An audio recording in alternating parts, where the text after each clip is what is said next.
Hello, it's good to be with you on this Palm Sunday.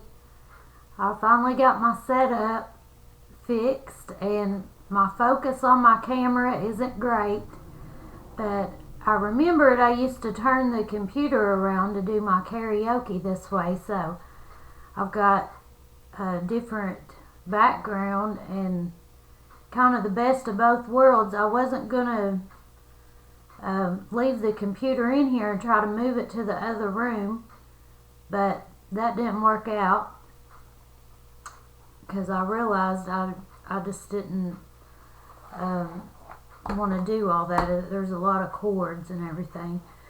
But I wanted to get on here and say Happy Palm Sunday, and I've been studying the Psalms and I haven't gotten very far on my reading since last year, so I'm just now to Psalms from starting over in January of last year.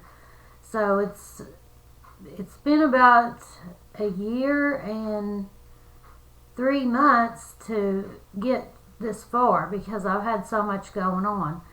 But I've realized something while I was reading the Psalms, that a lot of what Jesus revealed to David, his words that he spoke when he was on the earth at the time of his suffering and crucifixion, before he went to the cross, and during the time that he was being crucified, the events that happened, it was all prophesied. And I think the best way we can put it into words is like this: Jesus is the Word, and the words that David wrote in the Psalms, and David spoke about seeing God. He would talk about his glory and his presence and seeing his face. And I believe that David had encounters with Jesus as the angel of the Lord, or being in God's presence. He experienced knowing God in the sanctuary. He talks about that, and he had this strong desire to build the temple, and he found the Lord in the fields, in the shepherd fields. Now we know that Jesus is the good shepherd, and he refers to Jesus as the shepherd. He sees the coming Messiah in the future that God has promised would come from his generations. And God revealed things to David, and it's just like how the prophets said they would write down what God was saying to them. Men who knew God would write down what God was saying to them. That's how we get the Bible. It's the inspired word of God given to men who God knew and trusted, and who were walking in righteousness to try to follow the law and serve God, and they were holy men. And they had faith also in the Messiah. They were waiting for the promise of the Messiah. So in Psalms, David, I find, really spoke the most about Jesus in the Psalms. We have Zechariah, Isaiah, Jeremiah, Malachi, Hosea. They all spoke about Jesus and the time that he would be on the earth, as far as riding into Jerusalem on what we call Palm Sunday on the donkey. Now, David and his sons rode donkeys through the cities in times of peace. It was a outward show to people that he was ruling and reigning in peace, and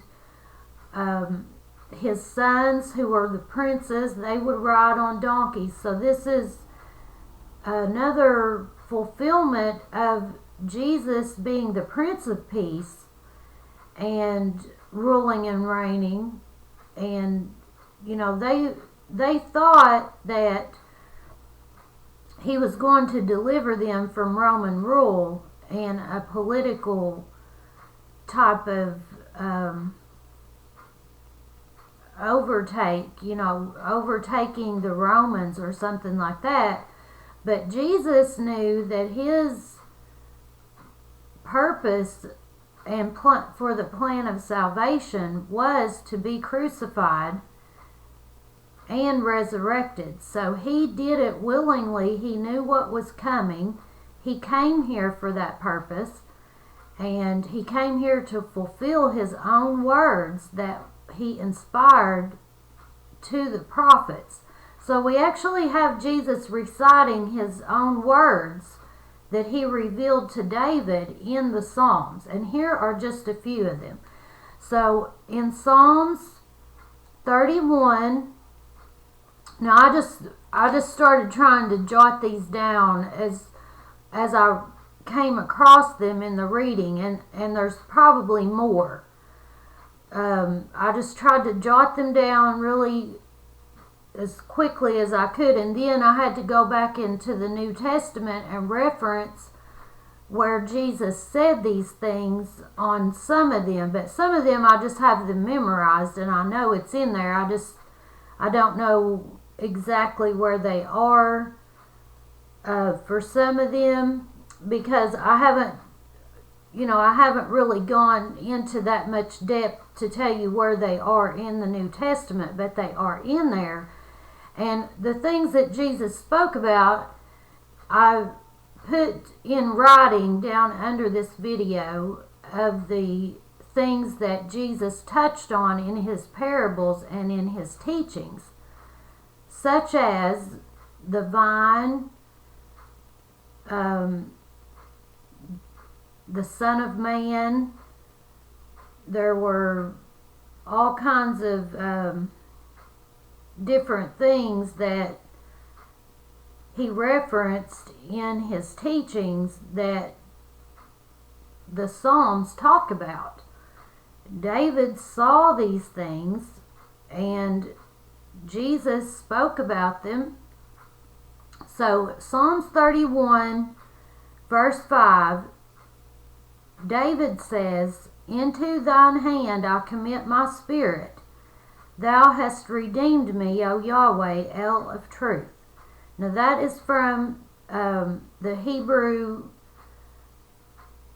Holy Name, Holy King James Version, Holy Name translation. So it uses the Hebrew word for proper names, and that is how it reads in the Hebrew, is O Yahweh El, which is E-L, of truth.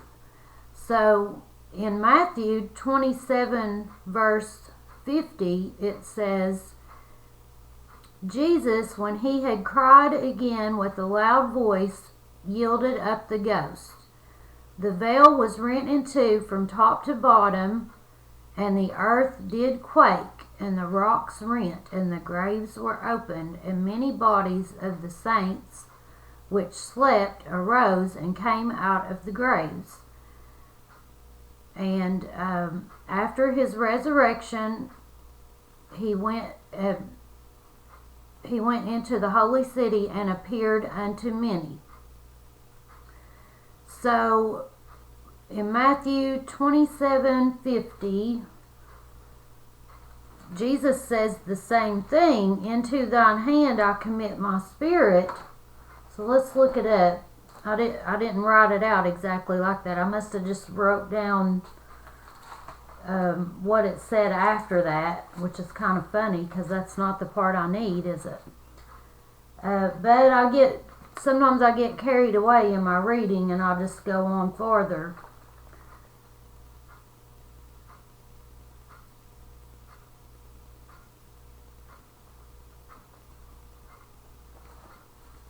Okay.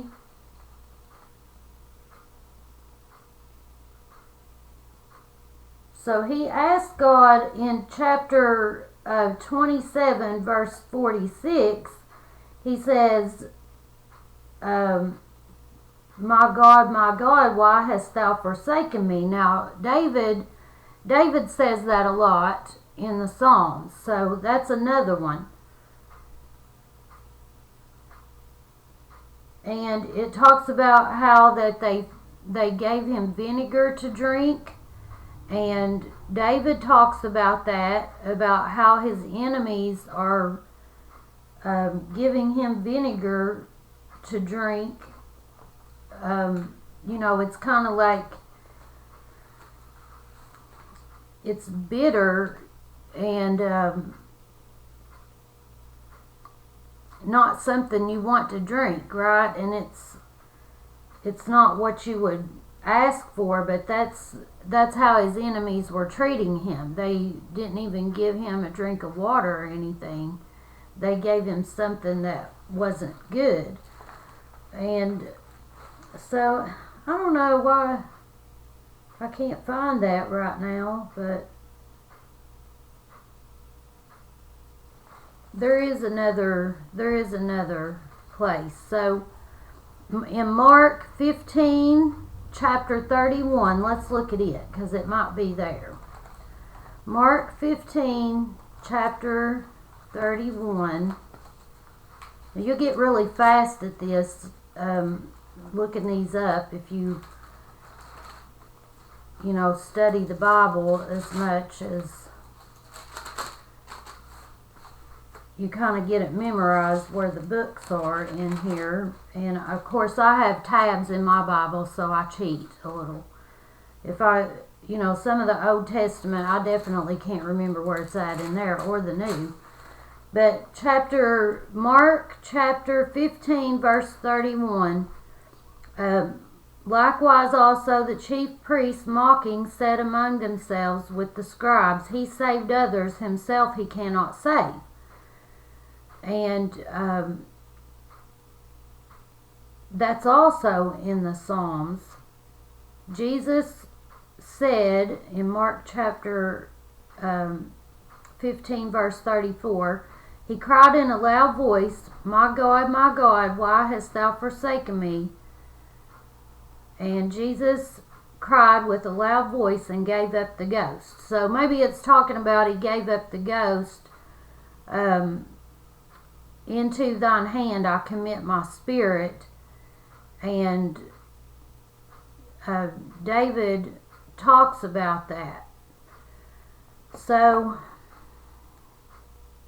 he talks about that, and that's what Jesus said on the cross. So David actually saw, what was being said by Jesus at the time that he was on the cross. But what's even more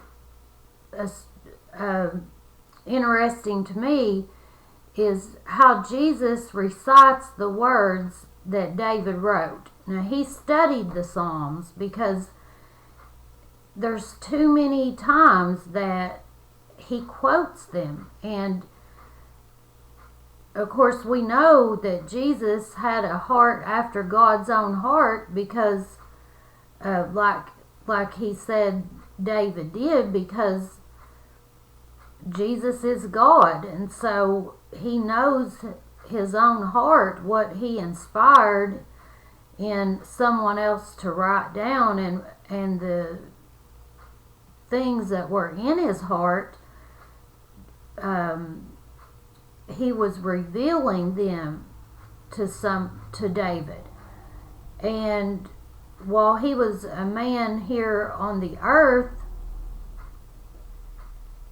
he remembered the words he spoke to David and inspired him to write down in the first place. He was elaborating on what he had already revealed to David and building on it to give us a better interpretation and to expand on what was being said.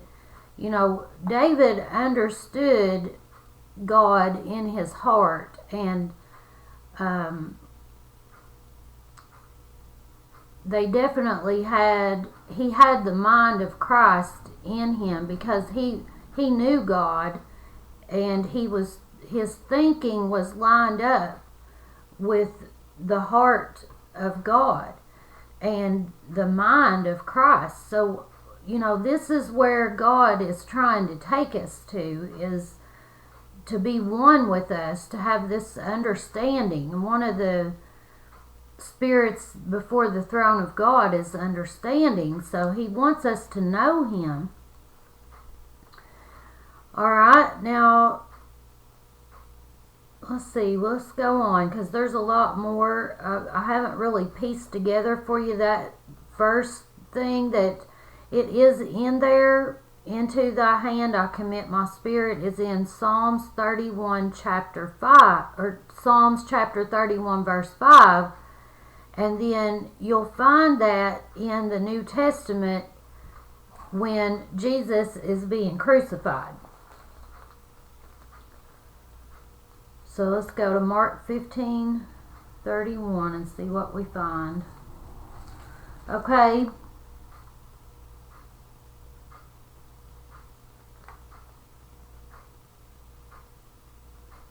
Now, here's the part, and when in verse 28, Mark 15:28, and the scripture was fulfilled which said, and he was numbered with the transgressors.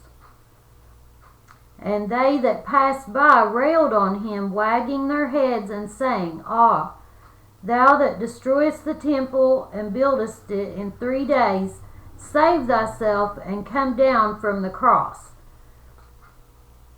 Likewise the chief priests mocking said among themselves with the scribes, He saved others, himself he cannot save.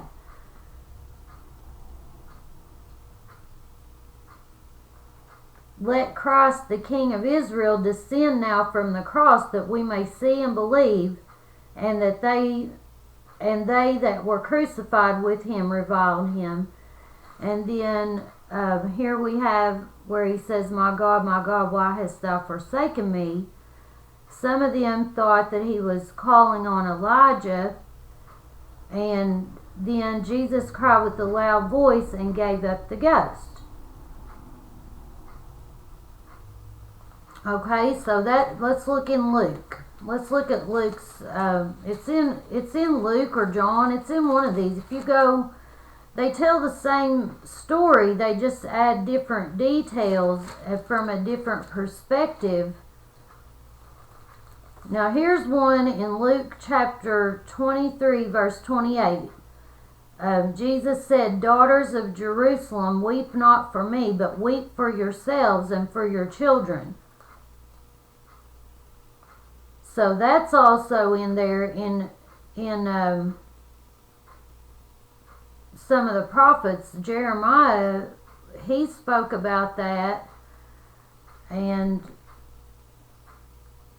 Jesus was saying, if they do these things in a green tree, what shall be done in the dry?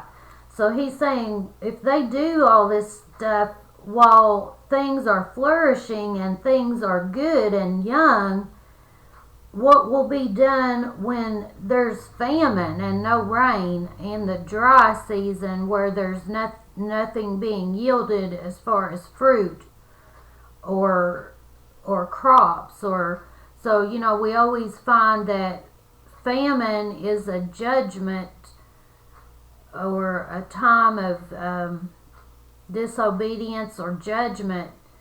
And then we find that when things are flourishing and ripe and nourishing, then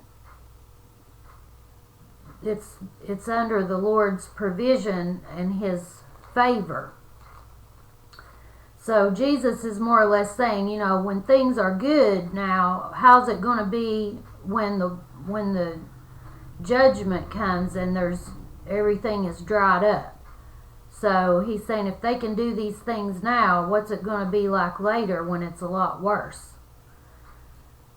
And that's also in there too, in the Psalms, where he says, weep not for me, but weep for yourselves and for your children. But there's inferences to that over there too. There's just so much of it. It's amazing. And it's hard to find it all. You have to keep switching back and forth, but it is definitely in there. Okay? Now, right here it is. So I need to write that down. It's in Luke chapter 23, verse 46. And when Jesus had cried with a loud voice, now this is after the sun was darkened and the veil of the temple was rent in two, down the middle, from top to bottom. And when Jesus had cried with a loud voice, he said, Father, into thy hands I commend my spirit. And having said this, he gave up the ghost. So the other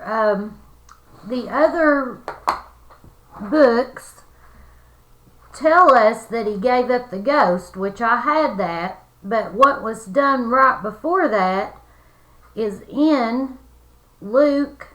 I'm going to write it right out from it in my book here. Luke 23, chapter 23, verse 46. And it's word for word. Into thy hand I commit my spirit. Now what David said after that was, Thou hast redeemed me, O Yahweh, El of truth. So, that could go with it. I mean, Jesus knew the reason what was going to happen after that. He was going to redeem us back to God. That's the whole point of it. And David finished the thought out for us here, what the end result would be after those words were spoken and prophesied. He saw something in the future. Jesus revealed it to him. These words would be spoken by Jesus, and then what would happen after? Thou hast redeemed me, O Yahweh, El of truth. And we can all hold on to that promise if we have faith in Christ. He's redeeming us back to himself. It's his work that he did. He inspired the prophecy. He saw it happening because Jesus revealed it to him, and the whole purpose was so that he could redeem us back to himself. So Luke chapter 23 verse 46. Okay, that's the first one. So we're going back to the start.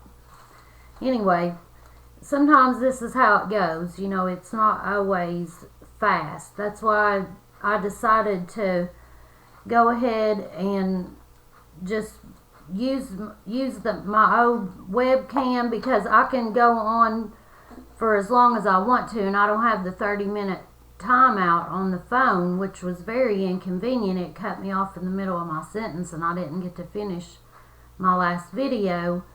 But and also too, I had trouble uploading it because of the format of the video on my phone. So I said, I'm not going through all that again. It was too hard. And it's already like 20 after 9. And I've been going here for 24 minutes. Because I think I started right at 9. But it's taken me a few days to get this far with it, because I wanted to be thorough as I could, and to give you all these references in Psalms, because I started at chapter 31 and I ended at chapter 84, so that's quite a ways, but a lot of them are short. So every time it just stuck out to me, I wrote it down because I knew it was in the New Testament. So we heard Jesus always talking about Son of Man, and that was a reference to himself, but it was also a reference to anyone born of Adam was a son of man. Now by faith in Christ and being reborn by the Spirit and his sacrificial blood applied to us to forgive us of our sins, we were reborn and to become children of God. So sons of God, sons and daughters of God, children of God, the firstborn son of many. Jesus were co-heirs with him in the kingdom of heaven. We're now considered sons of God or children of God. So, when Jesus referred to himself as such, the scribes and the Pharisees did not understand the plan of salvation because they were blinded. Without faith in him, they could not see the end result of this rebirth through the Spirit, to contain God's Spirit. And they were blinded by it because they never did believe in him, that he was who he said he was. They just claimed that he was committing blasphemy, and they also committed the unforgivable sin, which was, they said that what he was doing was coming from something evil, and they were blaspheming the Holy Spirit. In other words,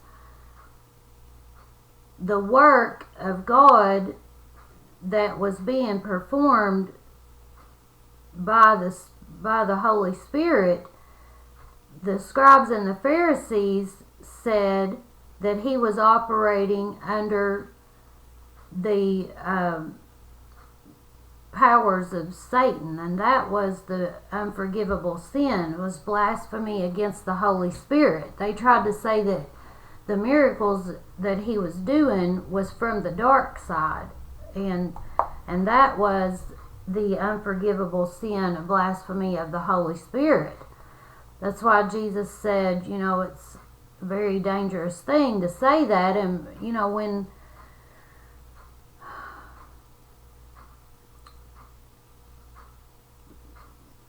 when we see the power of God at work and we know that a miracle has occurred, then it's appropriate to give God the glory and praise for such things, because they were saying the opposite, and they just wanted to deny the power, because what was ultimately happening was their power was diminishing, and their control of the people and their status of wealth and power in the Jewish community was getting sidetracked, because Jesus was who he said he was. He was performing miracles, and he said that if someone was healed, then they should know that the finger of God was upon it, and that God was near to them.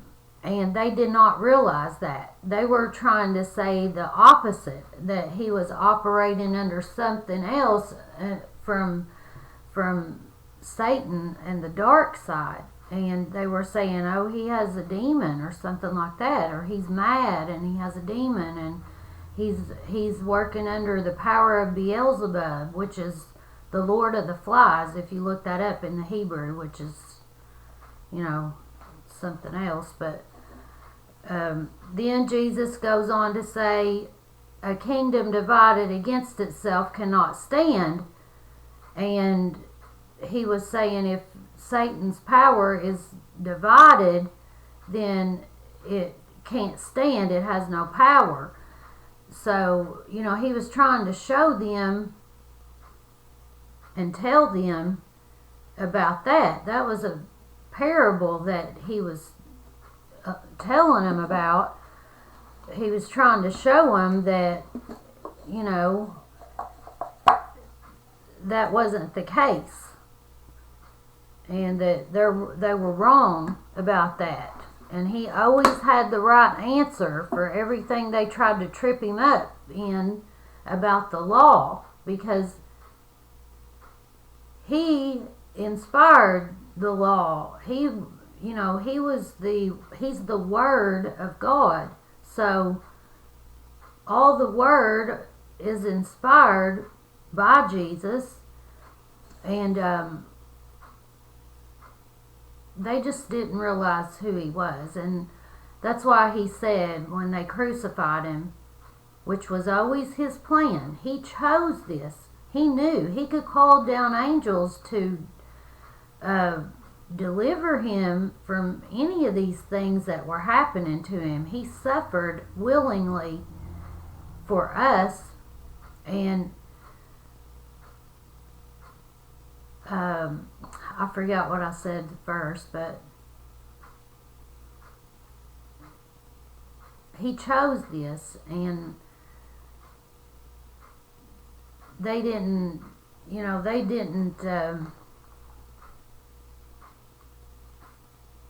have any real control over the situation. He told Pilate the same.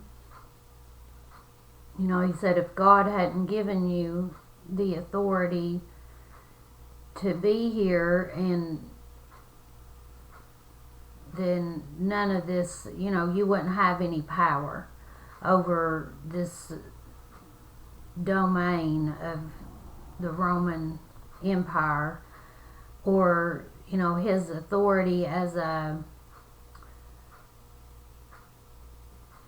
the judgment seat of the Roman trial. And Jesus could have stopped any of it at any time, but it's like when he was in the Garden of Gethsemane praying, he was saying, Father, if it's possible, take this cup from me, but not my will, but your will. So in the flesh, of course, we have this fear of pain and suffering. This body feels things. It feels pain. It feels suffering. It doesn't want to die. Our mortality, we're scared of death. It's a stronghold that Satan has over the flesh.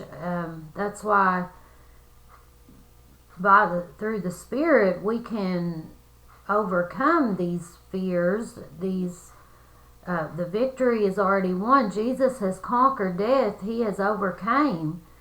And one day we are going to be resurrected from death. We are going to be with Jesus as the saints in a glorified body that is resurrected. And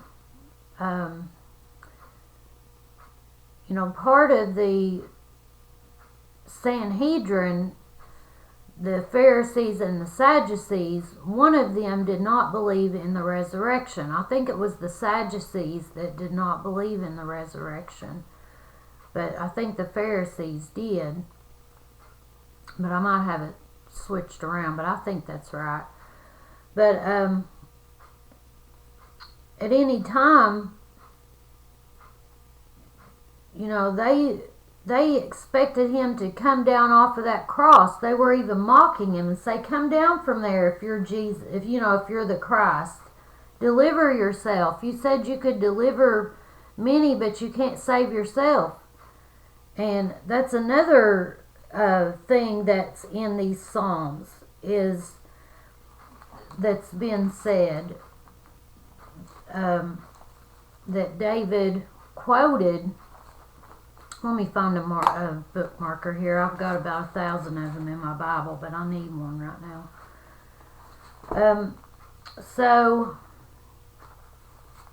Okay, this is from one of my kids when they were little. It says, "Mom," I got all their little bookmarks they made me in school in here. I keep them to hug a book and keep it dry. "Mom, I love you." Isn't that sweet? I save all that stuff because it's, so important to me. It's really special. I love my kids second to the Lord, and my grandkids too, and that's the most important thing to me, is that they make it to heaven. And I love them so much, and as far as what the Lord has for me here on this earth to do, I'm here for it, and I love the Lord with my whole heart. And then I love my children second to the Lord. I mean, He's the gift. He gave me the gift of those children to watch over them and take care of them, and I just thank Him every day for my family, because I love them so much, and they've been a real gift to me in my life. In fact, I just live for them. I live for Jesus, but I live for my kids, and I always have. I just always have them in mind. When I think about if I'm not thinking about the Lord, I'm thinking about my children. And you've just got to get your mind set on what is important in this life. And it's very hard to do when there's problems and you're getting pulled in different directions from things that are going on in the world, and in personal life and stuff like that. But the Lord is the author of all of our troubles, all of our worries, everything. We can just trust the Lord and turn it all over to Him.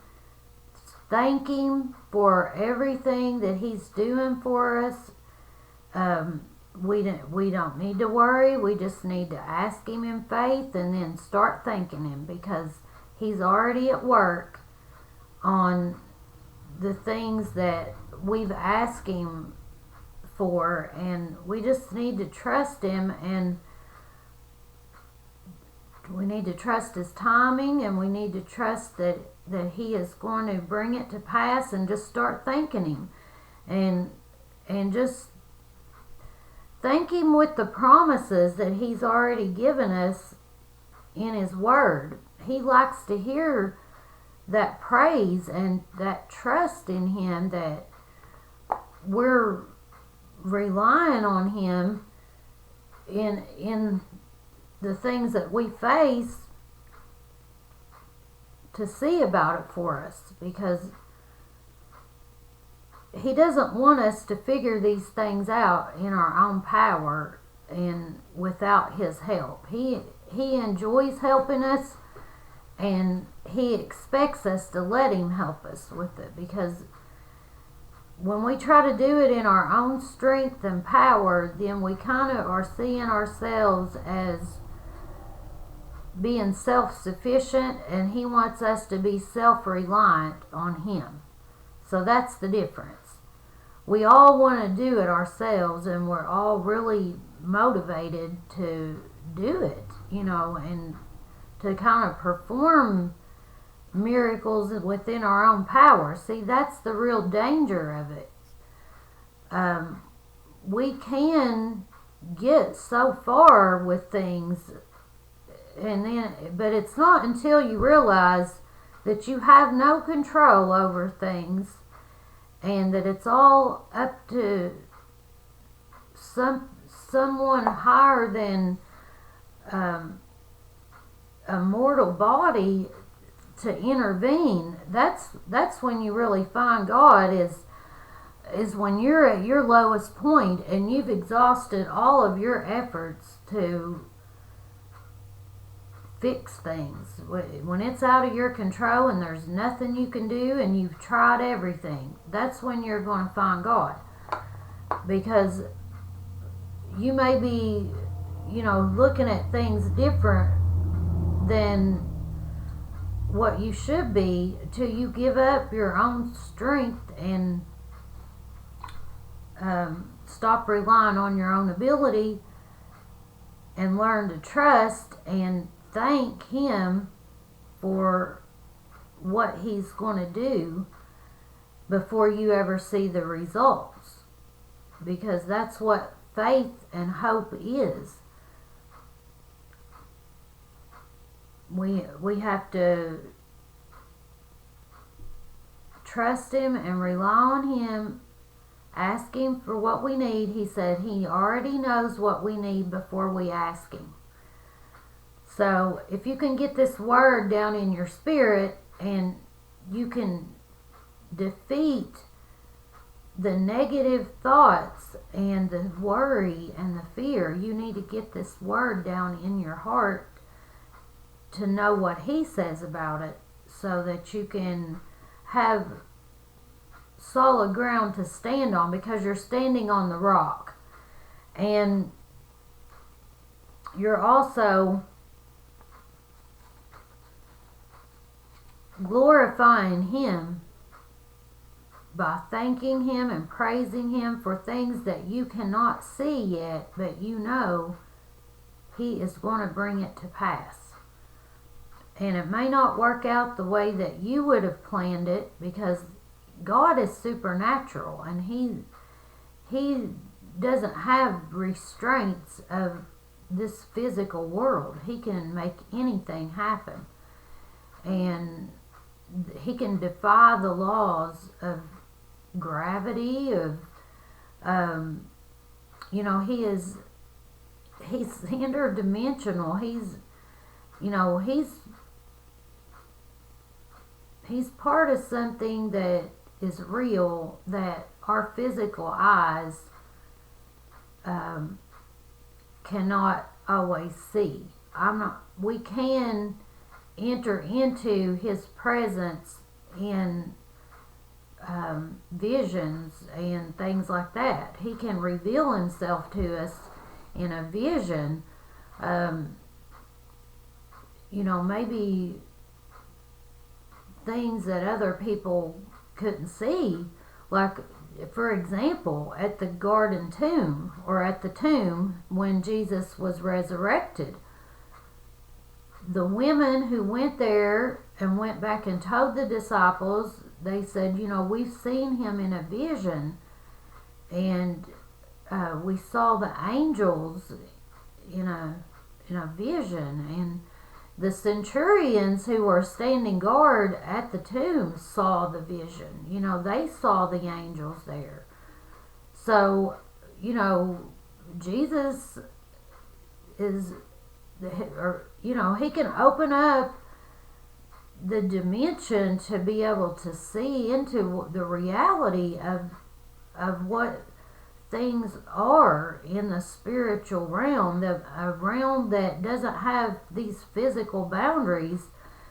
When Jesus appeared to them in the upper room, he just appeared to them in the room. Like he just, he has the power over the laws of nature that we don't understand. Science is a big problem as far as trying to use science to explain the unexplainable. You can't put God in a box, and you can't, say this is true and that is true of God's ultimate power. He created the laws of gravity, of what we know of the world and the foundations of the earth and things like that. I mean, he knows how it's all even held together. David talks about how the foundations of the earth, you see that in Job, when God's asking Job, were you there when I laid the foundations? Were you there when the sons of God were rejoicing and singing? When I laid the foundations of the world and, hung the moon and stars and the sun, moon, and stars and created the heavens? Were you there, Job? And so God is saying, no one knows. If you're just alive for your short time span before this body wears out and decays, you don't, in your short lifespan, do you know the whole history of the Ancient of Days before the world was ever created or made? So we see how small we are when we look at it from that perspective. And David even says, but he realized, talking about God's mercy and his loving kindness toward us, he said, but God realized they were but flesh. So we're just men and we're not God. And God actually says that in the Old Testament, that you are just a man, you are not God. So, we need to put ourselves in perspective. We're spectators in this story. We're the ones to praise and worship the one who made everything, and all things that were made by him and for him. We're just spectators in this story, and we're here to glorify and praise the Lord, and he's let us share in the work that he's doing because he loves us and he wants us to be part of it, because things are just so much better when you have someone to share them with, isn't it? Like anything you're doing, if you're out enjoying something and you're by yourself, you just wish you could be with the ones you loved so they could share it with you. Isn't that just normal for us to feel that way about the people that we love? It's the same for what God's doing with us in his story. He loves us. He wants us to be there with him to enjoy all the bounty of all the good things that he is and that he does. And it's to share it with us. Okay, now let's go on to see what else we can find.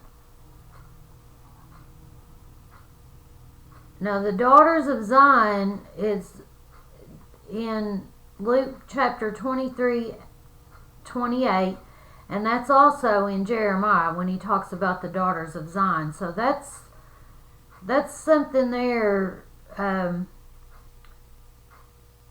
when he's talking about blessed are the barren and the wombs that never bear, and the paps which never gave suck. Then they shall begin to say to the mountains, fall on us, and to the hills, cover us. For if they do these things in a green tree, while things are healthy and alive, which I have that in parentheses, what shall be done in the dry? And we read that already, which is in famine and a time of lack, and that was in Luke. So we have where Jeremiah the prophet, when Herod goes in and kills all the babies that are 2 or 3 years old and under, trying to kill Jesus before he could fulfill his purpose. Herod tried to kill him when he was a baby. And then you see the weeping prophet Jeremiah lamenting, talking about these women who were crying in the streets where their children had been slain by Herod. So there's a correlation to that, where Jesus is saying, weep not for me, but weep for yourselves and for your children. The days will come when they will say, blessed are the barren. Now, also Jesus says in the New Testament, I'm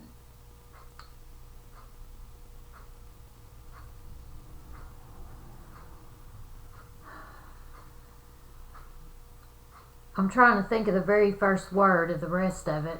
Just give me a minute. But he talks about how the mountains, and they'll run to especially in Revelation, I think it is, where they'll try to say hide us, and they'll run into the caves. And Jesus said about the women whose pray not your flight be in the winter. And if you go and read, I think I was in Malachi last night, maybe, and it was saying, this was the prophecy about, could have been in Zechariah, but it was in Zechariah or Malachi, which is the very last book of the Old Testament.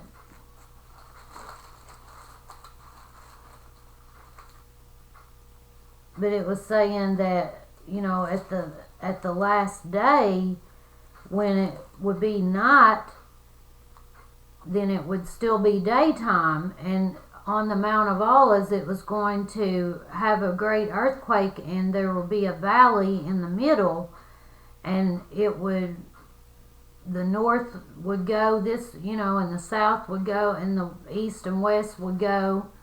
And then there would be a great valley in the middle where they were trying to hide themselves on the Mount of Olives. So then it said that it would be winter and summer.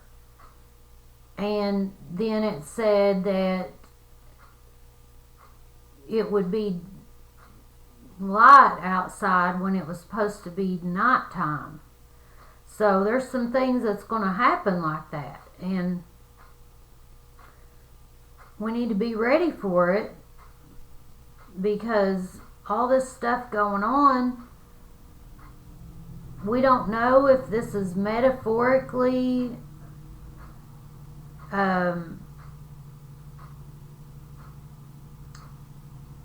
talking about this or not, but most people are waiting for the Mount of Olives to, a great earthquake where they will be separated in two.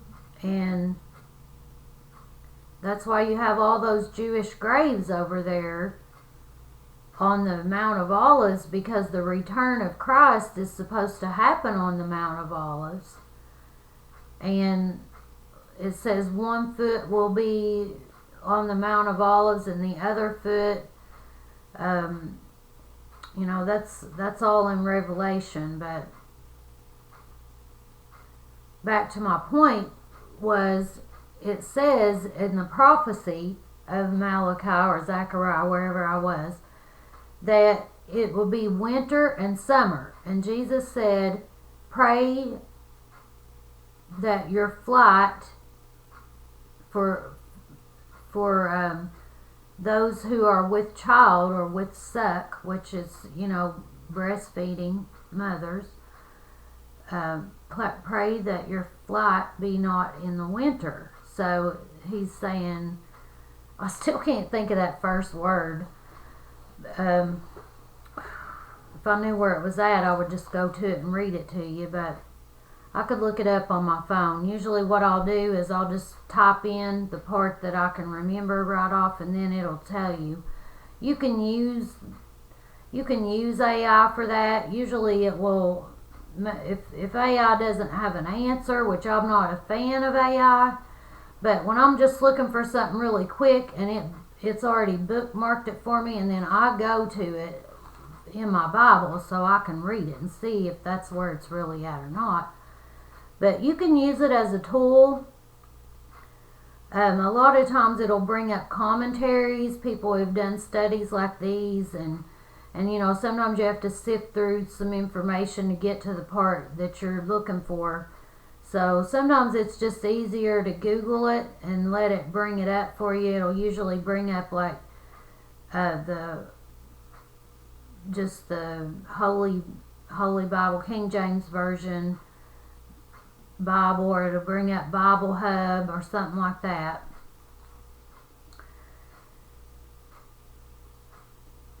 But I wish I could think of that word. Anyway, I'll think of it later, hopefully.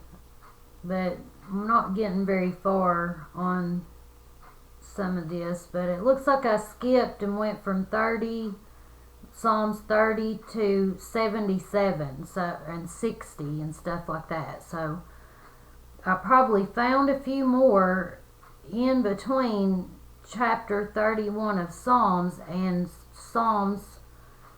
Let's see what the earliest one was. Here's one for Psalms 29 and Psalms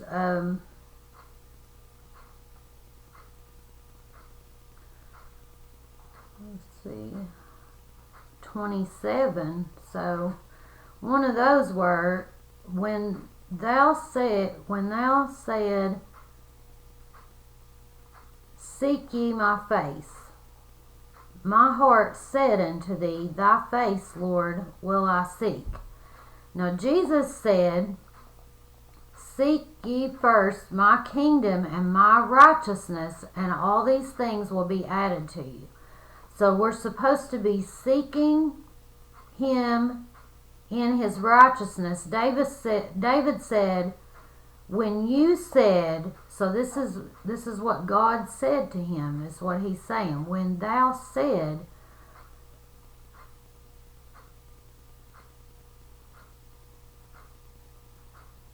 first seek ye my face, my heart said unto thee, thy face, Lord, will I seek. So Jesus also said to David, first seek ye my face. And then he answered and said, my heart said unto you, thy face, Lord, will I seek. So Jesus said, seek my kingdom and my righteousness. First seek my kingdom and my righteousness, and all these things will be added unto you. Now, there's another part in here where David, and I think I wrote it down here, it's in this stuff, but he said, I will wake up early and I will seek thy face. But he's saying, I will be satisfied by seeking your face or seeking your glory. I will be satisfied by your glory. So he would have had to have seen his glory to be satisfied by seeing his glory. He said, I will wake up and I will seek thee early, and I will be satisfied by thy glory. I wish I could find that. It's in here. It's so beautiful, so beautiful. It's in the very last verse of one of these psalms, and I don't know which one. It was last Sunday, actually, because I remember I stood up and testified about it. It was just so beautiful. I just, had to testify about it. It was just so beautiful. That's what we should all feel like, though. We're satisfied with just the Lord's presence by just being able to see the Lord in His glory. That should be our whole reason for getting up in the morning and just being in His presence.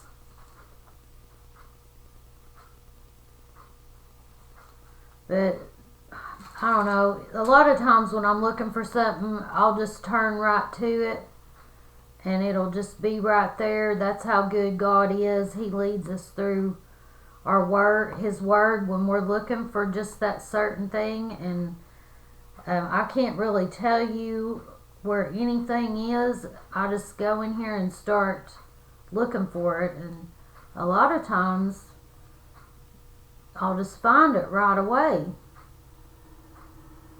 Now here's one. God is in the midst of her. This is talking about Zion and the holy place of God, in the city of God. Now we need to remember that Jerusalem is still the city of God. It still is. There is a river. This is another correlation to it. How Jesus talked about being a river, or being a fountain of living water to the woman at the well, about giving her to drink of the water he had. It was a fountain rising up. Of course, in Revelation, he talks about the river that flows out of the throne of God.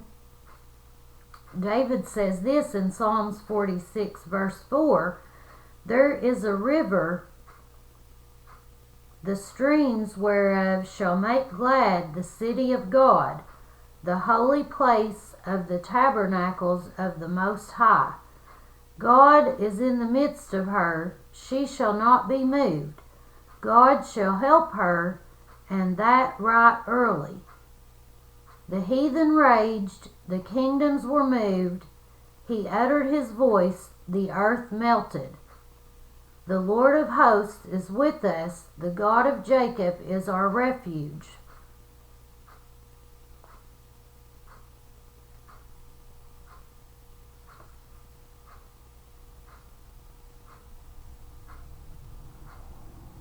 Be still and know that I am God.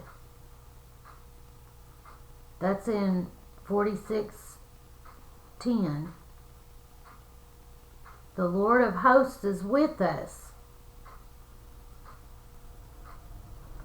Okay, so in 46, he's talking about, I need to write that down, because there's so many, and part of this I was driving and just thinking of them, trying to think of all of them. That's why I wrote them down underneath this video, because I couldn't put them all in the headline up there and the subtitle of the articles, or the podcast name. So I decided just to put them all underneath it and list them, and you can challenge yourself and try to find them. I put 47. It's actually Psalms 46. It starts talking about the river, and then whenever he talks about in Revelation, this is the language that he's using. So 46:4 is about the river, and then 46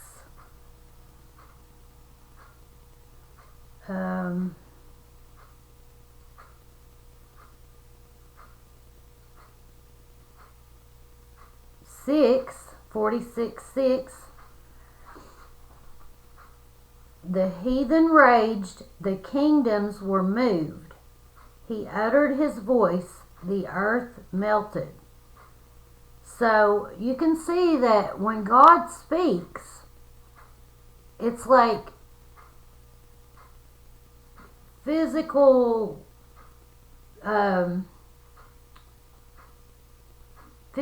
things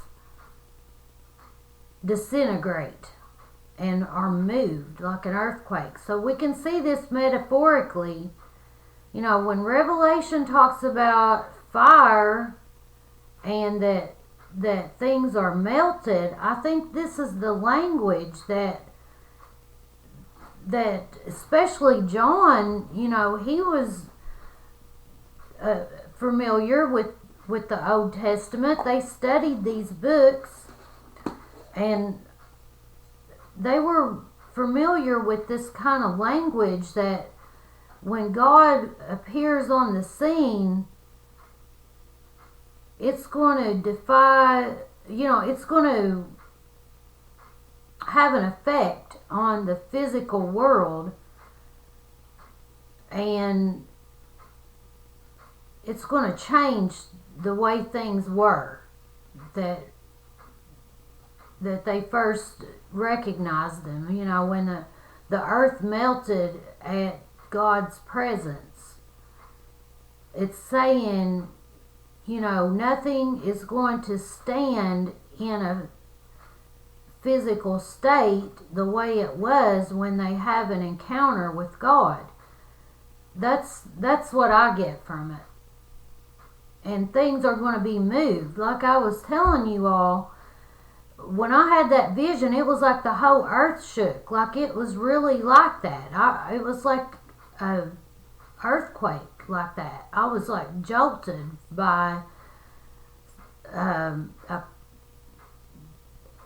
you know, I entered into this place that was the throne room, and it shook my world. It rocked my world, let me tell you. I felt the trembling of it like an earthquake. And then seeing the Lord's presence, seeing Jesus in his glory, completely changed me forever. And you know, it was just like Isaiah said, I realized what I was and how unworthy and unholy that I was. You know, it was like I was standing there and I saw, you know, this, it was like I was two people, okay? There was this thing up there that was me, but I was that thing, whatever it was like, it was a prideful, beautiful thing that, I don't know, it was just something that wasn't right. But then I was standing there though, right here, viewing this, and then when Jesus slew that part of me up there out of that bubble, he dragged me over here and set it down right at my feet where I was standing. So I was actually standing there, and he brought it over there beside of me and laid it down, you know, like dragged it over there and just put it down.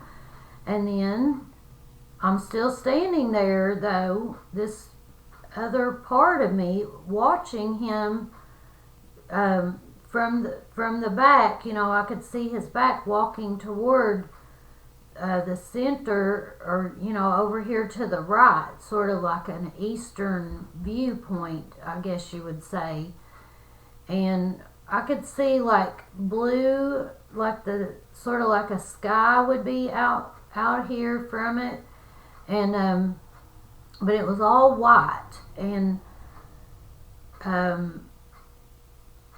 of course there was like the porticos, like the arches, and these just hollow, shady archways that were in these. It was like doors, but there wasn't no door. It was just like a shady arched entrance, and that you didn't know where they went back to. And of course that was on all sides. It was three-sided. There was one over here where the devil was, then there was a north side here, and then there was an east side here where Jesus came out of the second story at first and swooped down off of that, and then slew that thing he had this dagger in his hand, and then he dragged that and set it down beside of my feet, and then he walked, and I saw him from the back, and I could see the scars in his hands. I could see the nail scars in his hands. There were holes through his hands and his feet, and he walked over there, and then he turned around, and I was not expecting this. This is the part that just floors me, that I was not expecting this at all. Like, I knew that was Jesus, but when he turned around, it was just God's glory in his face. I never saw his face. It was just yellow glory, just like brighter than the sun. And he just took his place on the throne, and I'm forever changed. There's nowhere I would rather be than where I was. And I wish that I wouldn't have prayed, because it was all consuming. I couldn't even function after that. Like, for months went by, maybe a year, I don't know, months. I couldn't even function as a human being. Like, I couldn't do my work. I was completely consumed by it. And I couldn't think about anything else. In fact, I was just like in adoration and complete awe of. I was bewildered by it. I couldn't figure it out. I just kept, trying to figure out what it all meant, and what happened. What happened. It's just so unexpected. When Jesus said, I will come as a thief in the night, be prepared. I was not expecting it to happen that way. Like, was that the coming of the Lord to me? In my, is that what it means? Is this going to happen to every person as an individual who's ready to see the coming of the Lord? Or is this just something that happened to prepare me for, was it my judgment? Was it, I don't know. All I know is I've never been the same. Something was separated from me that was not godly. And like I said, when it first happened, when I was in that room, the first thing that I heard was the devil, and he held up his hand, and said, look what I've created. So I knew right then that that thing up there, whatever that thing was not a good thing. When I saw it, I knew that thing shouldn't be there, because I could see that I was in heaven in the throne room. So I knew that that thing up there taking its place in the throne room was not supposed to be there. That just isn't what you should see. You know, is your own self is a exalted being there in heaven. That's not what you should have seen.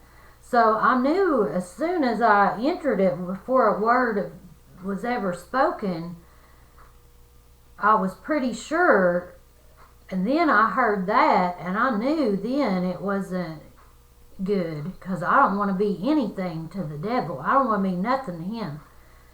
And I could see that the thing that was controlling me my whole life, that I didn't even realize was in control of me, of this fleshly body, was that thing.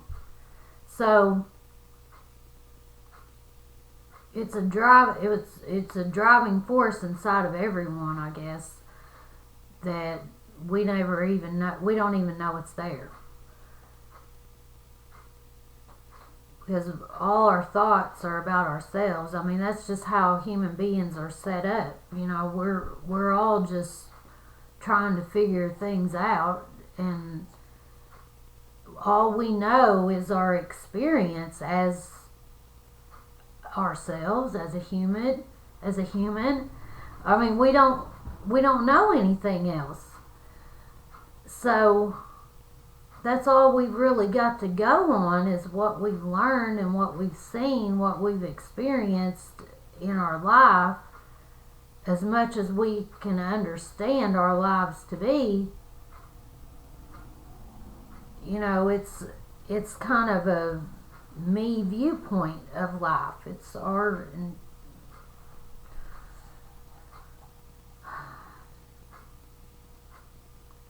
I can't put it into words.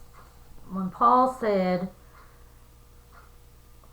you know, Paul had a hard time explaining it, but I thank God for Paul. I've said that before. He tried to tell us and tried to explain it to us, and I don't think a whole lot of people have gotten there. But other people who have had visions, I can't get anything out of them. They won't tell me anything. You know, I've tried to seek people out who have said they have had a theophany or a theoria, which is an encounter with God. And, you know, the only encounters that I've read about are in the Bible. So, you know, I don't know.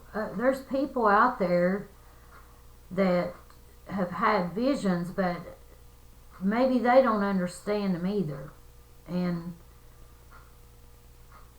it's not up to us to have other people try to figure them out for us. You know, I think that Jesus reveals God to whom he will. That's what he said. So I think we have to be really in tune with God and have the mind of Christ in order to understand anything. You know, we're not going to know it all, but just in part. It's like how Paul said, we see through I guess it was Paul, we see through a glass darkly, but one day we're going to be able to see things for how they really are. Our flesh cannot contain, and it can't comprehend the power of the glory. You know, it says in the Old Testament about Moses, when he wanted to see God, he said, no one has seen God and lived. And I can understand that, because, I think you have to be a spiritual body, a spiritual, to stand before the presence of the Lord. And, he said, who can stand it? Who can stand? Well, it's not going to be something that's corrupted or polluted. That can't stand in his presence, because when Jesus came into the vision in the throne room out of this door, then the devil just blew back. Like, there was no contest whatsoever.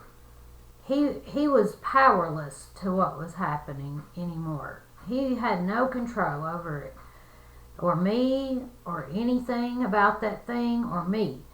And he had no power. And he just blew backwards. Like, that was great. And he was powerless to God. He was powerless to him. It was no contest. We have to realize the devil is a created being, created by God for praise and worship. He was the cherub who was over praise and worship of God's throne.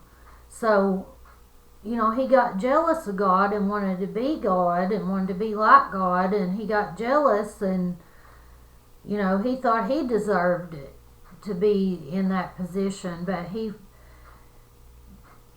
he not realize he was the one that had been created by God? There's no contest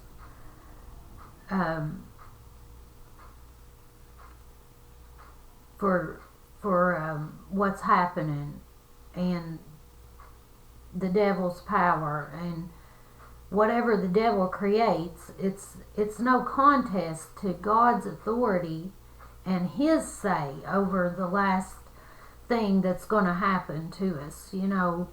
Jesus has won the victory, and Satan has been defeated. Jesus has defeated death, and he has, if we trust him and believe in Jesus, then the victory is also ours. We're going to share in that victory, because he has taken us out of that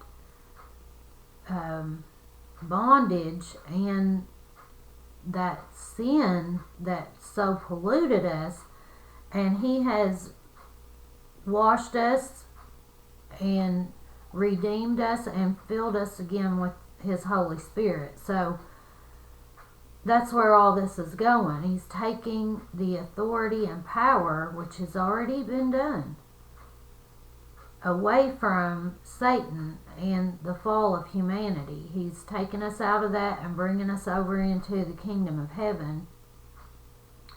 And he is, like I hopefully said when I explained this before, when he dropped that thing down beside of me and walked away, he said, he sets the captives free.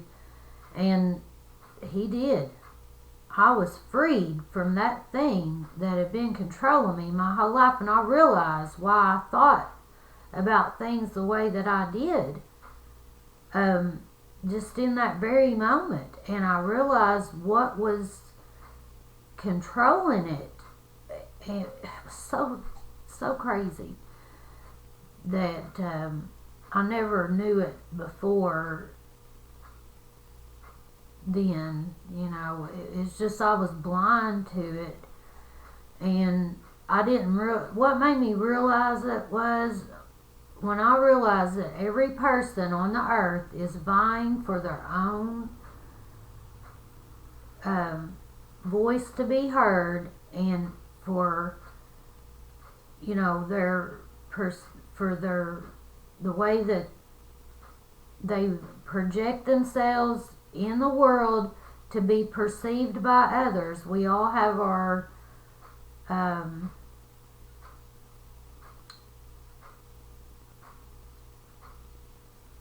what, I don't know what you would call it, our persona, or what we present to the world as what we are, how we dress, how we speak, how we want to be perceived. That's all kind of a show that we're concerned about as humans for some reason. And it's because this thing of self is being controlled by someone that wants to be worshipped, and he wants us to believe the same thing about ourselves. It's like Nimrod, Nebuchadnezzar, these, how Babylon was started. That was the whole thing that angered God. They were trying to make a name for themselves, build their own kingdom to themselves, to be known by other people as being a deity or something, being a ruler, a king, someone to be admired. And there's something to all that. There's still that spirit of Babylon, that wicked thing that is going the opposite direction of God to make a name for themselves. And if you're worshiping God and you're focused on God, you're not focused on yourself. So there is a definite line to be drawn there, what we're supposed to be doing. And we don't realize that all the things that we do are self-gratifying, pleasurable to us.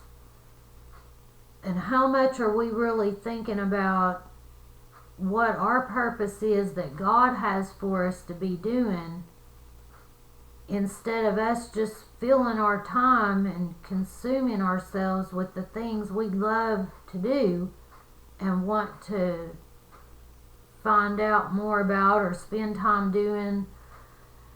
And we're really cheating ourselves out of a fulfilling life by wasting it. How much time do we waste watching TV and these shows and stuff? We just get consumed by I'm in season 8 of Outlander. I mean, I've watched every single one of them.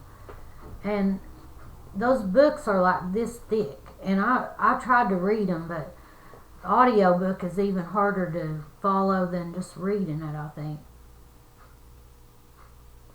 But it's just these things that we enjoy, and we're really wasting our lives by just passing the time and hours just for some kind of fulfillment that we're getting out of it. I don't know, but we're going to stand accountable, I think, and me included. I mean, it's hard to live in this body and not want to do things that are satisfying to me. And when I could be on here making videos about the Bible, and you can see how long it's been since I did the last one. And what have I been doing since then? Well, I've been working a lot and working late and trying to clean and watching TV. The thing that's helped me the very most is watching Joel Osteen. It's really good. And I would rather be doing that if I don't feel like doing these studies that I had gotten used to doing and enjoying them. You know, I really enjoy Bible study, but it's been a real challenge for me because I just can't get something back that I had before my mother passed away. There's just something there that it's like something that's trying to get me off course by bypassing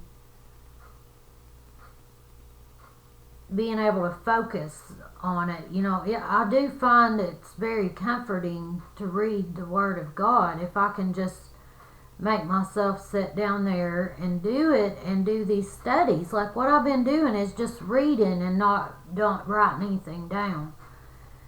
And that's okay. It's okay because, you know, that's how I got this far in the first place. I was writing things down, you know, and studying a little bit harder. But up until that point, say during COVID or something, I probably wasn't writing anything down pre-COVID. I've written some songs and things like that about maybe something I read in the Bible or something, but not really anything pre-COVID, I guess, that I write now. Now, I write in my Bible, so I've done plenty of that all through the years since I've been 18 years old. I've had this Bible. It's pieced together. I mean, you can see this. I've had this since I've been 18 years old, and I underline things. I write in it. I've highlighted it. You know, I've done study in the Bible. I don't know how well you can see that. But you can see I have notes up here in the top, and I still read those.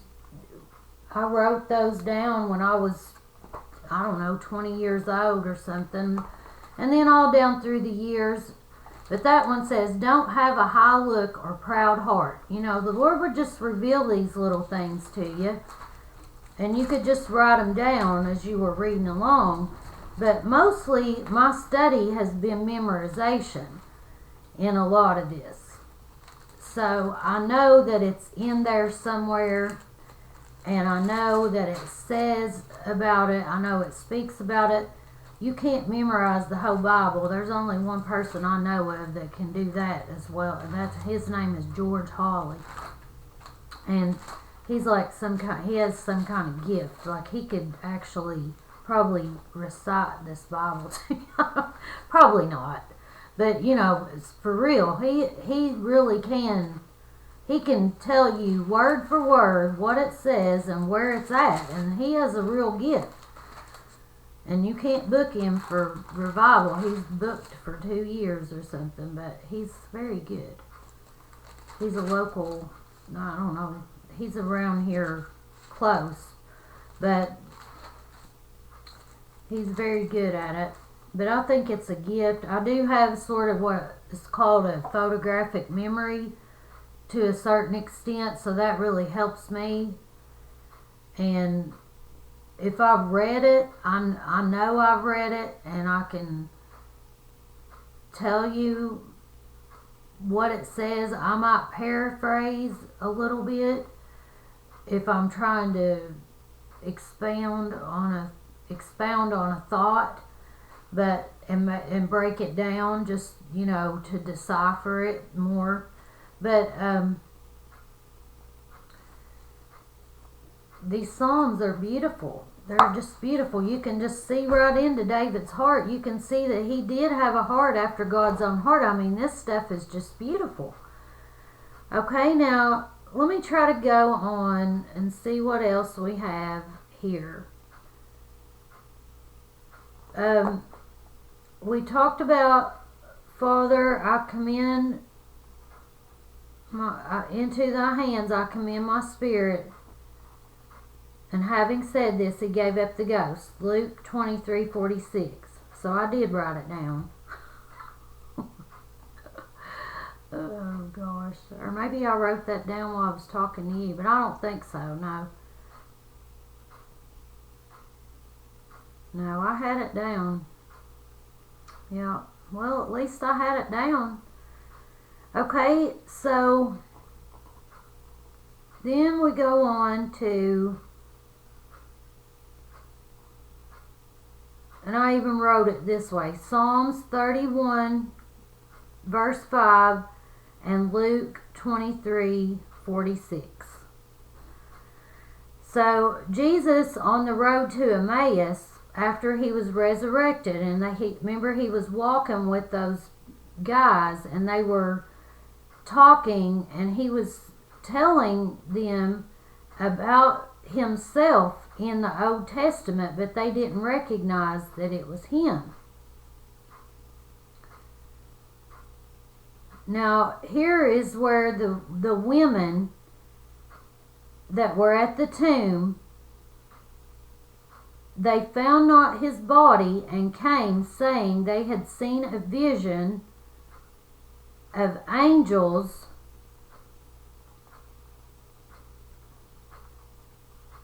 So isn't that funny? I had that written down too, and I do not remember doing that, but I did tell you about that.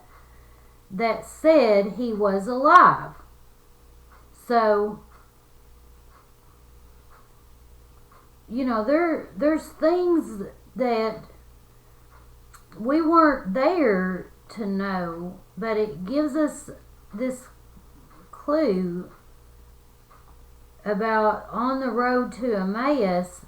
They were saying to Jesus, some of the women, they found not his body at the tomb, and they came saying they had seen a vision of angels that said he was alive. So that's what they're discussing with Jesus on the road to Emmaus. They said, where have you been? You know, have you not heard what's happened in Jerusalem? They crucified the Messiah.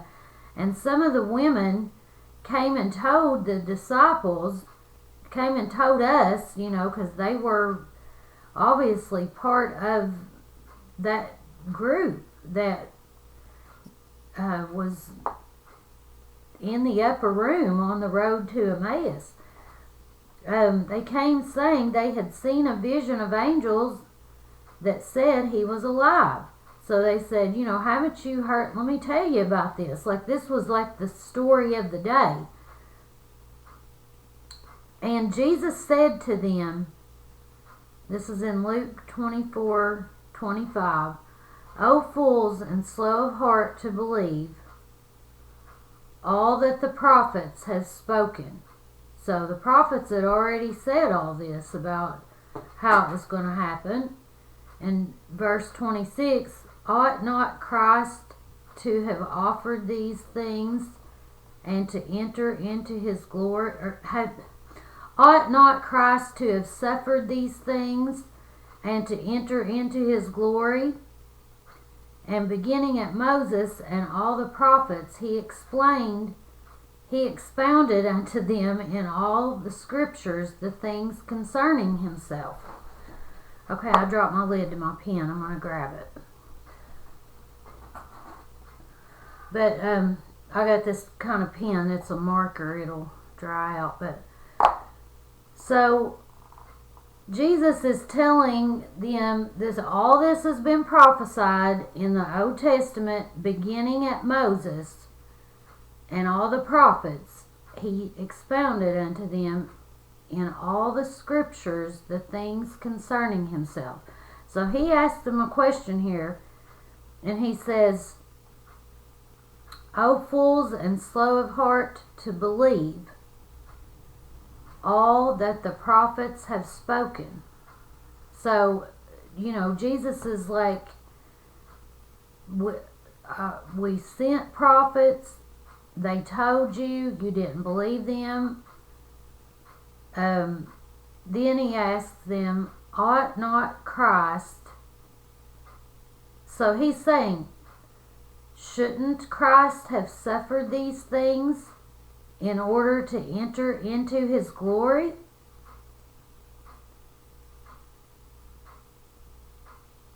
So he's saying, didn't you believe that I was going to come to suffer so I could enter into my glory?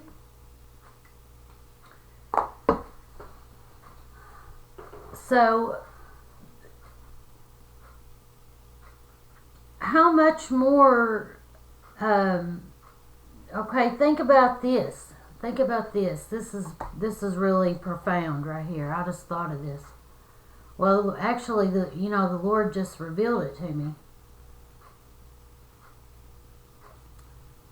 That at the Last Supper, when Jesus is praying for us, he said, I commend my spirit to you, where I was with you in my glory before the world began.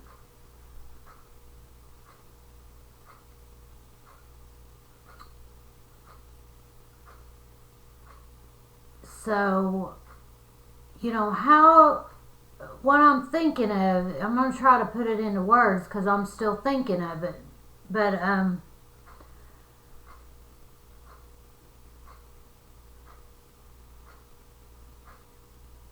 think about how perfect it all was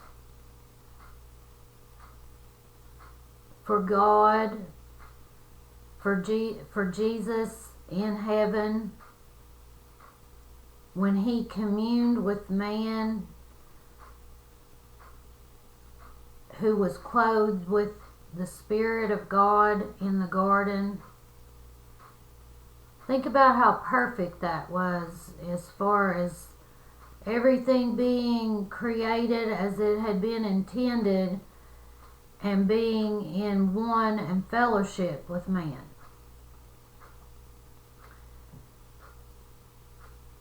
And,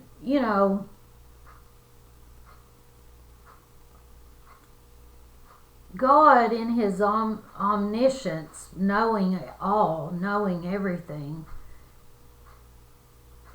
he knew man was going to fall and fall into sin. The plan of salvation has been since the beginning. The Bible tells us that. But how much do you think it hurt God's heart and Jesus?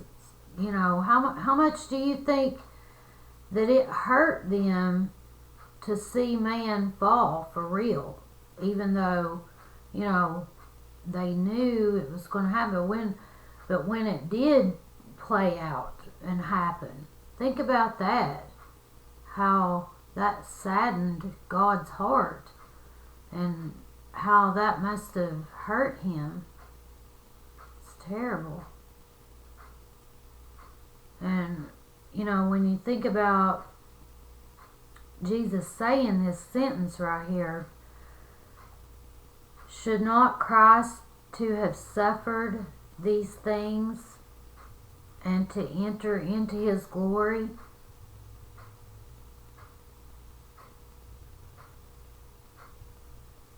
So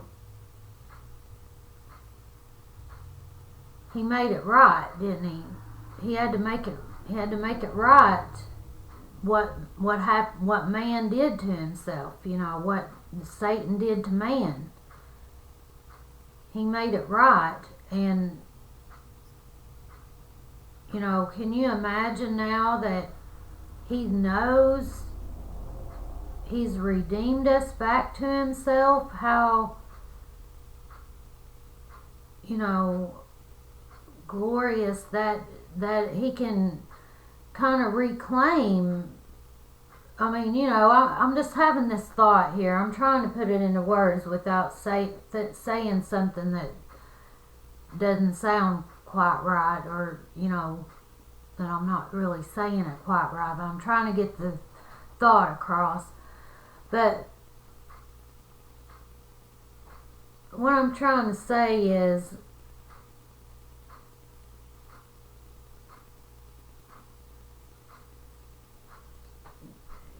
Jesus, by overcoming this fall and defeating Satan and redeeming us back into himself, and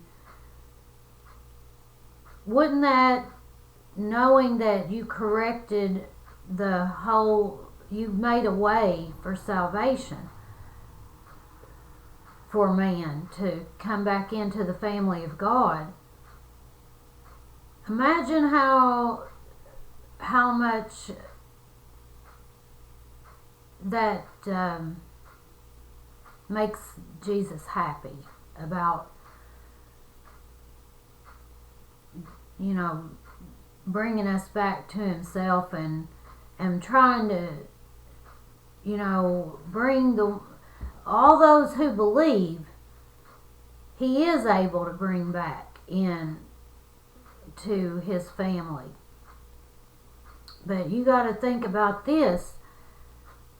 There's still those who are lost that do not believe, and who are all not going to be redeemed. And think about that. Jesus still loves them too.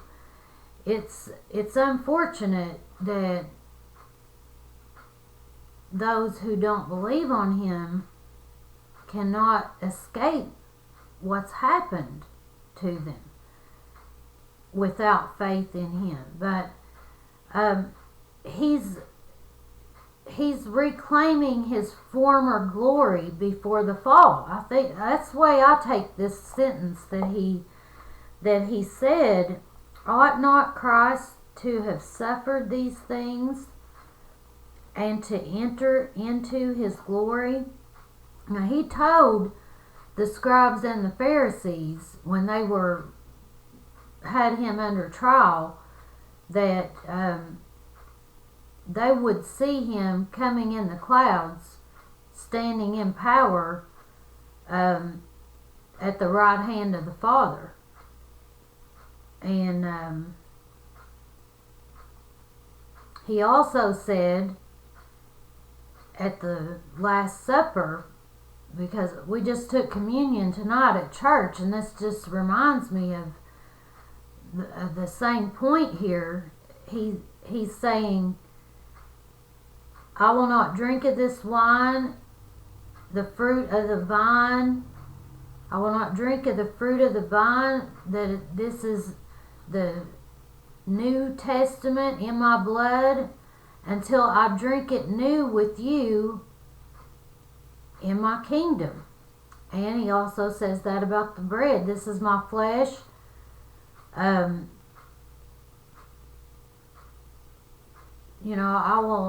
will not partake of this until I'm, until I break bread with you or eat it new with you in my kingdom, So he's saying it's new. He's trying to take us back to this time before the fall when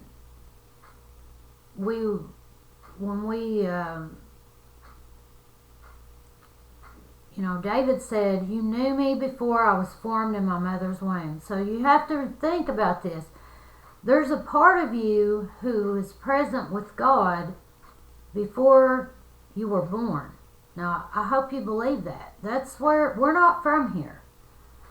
We are not from here. And this is where we are because we have a purpose to be God's servants here on this earth. We're supposed to be helping people figure out how to pass these tests in this life on this earth in order to return to where we came from and defeat the powers of darkness and Satan that has somehow taken control of this human body at birth because of the fall of mankind. So we have a spirit that belongs to God, who was with God before we were ever formed in our mother's womb. So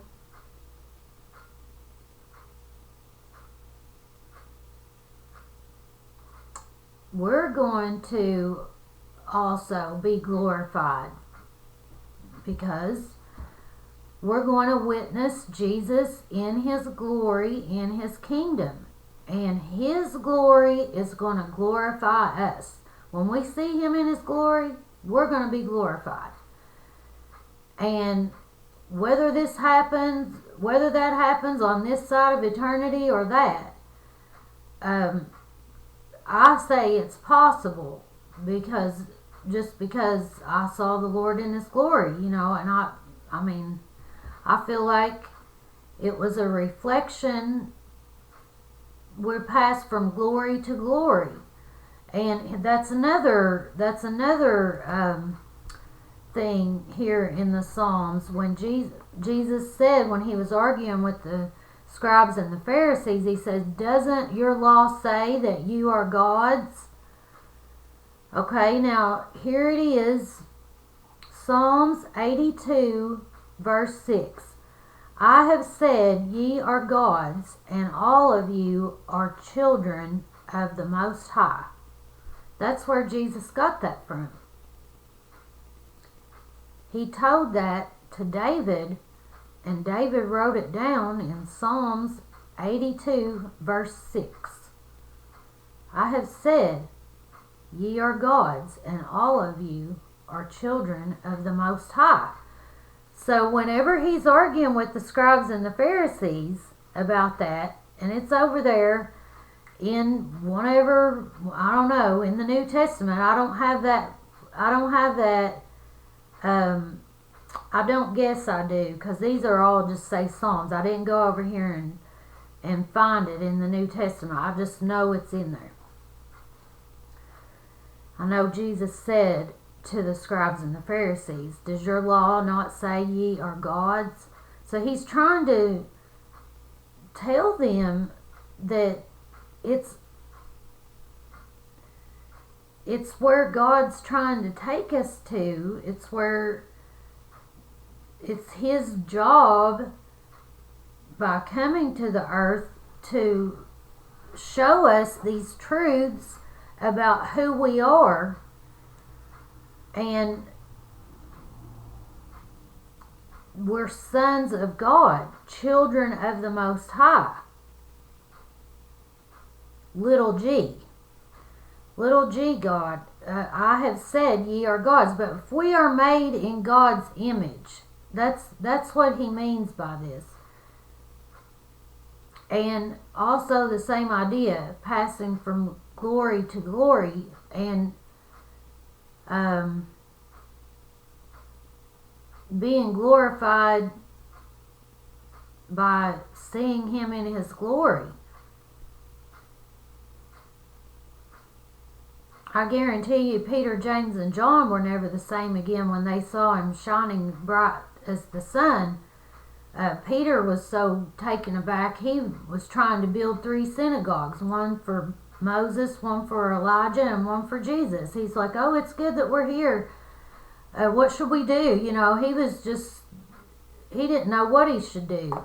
And God was like, "Listen, this is my son. Listen to him." And in the Lord's presence, all you're able to do is be silent and worship, because that's all you can do. You're just in awe, and that's how I want to spend eternity, is right there with the Lord in his glory, just worshiping for all eternity. What else is there? If you're not living for that, I don't know. That's all I can tell you about my experience is that that's the ultimate. That's the ultimate. That's the goal. That's where you're trying to get to. And are we worthy enough to get there? Are we holy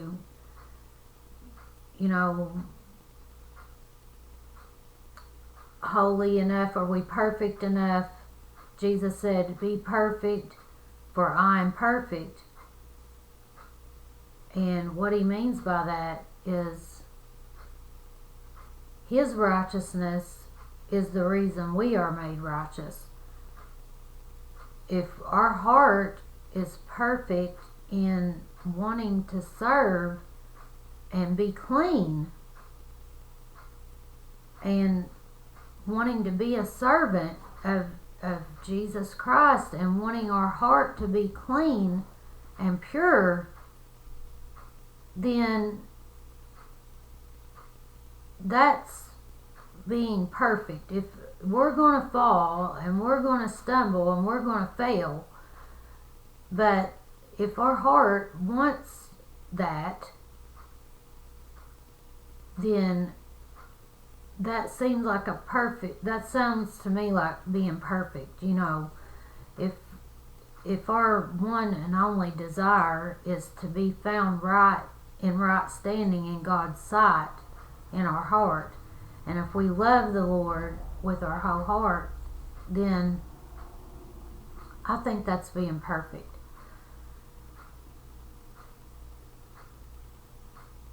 Because he said to the little children in the synagogue, your praise is his praise was made perfect by the children. He said something to that effect about my praise is made perfect.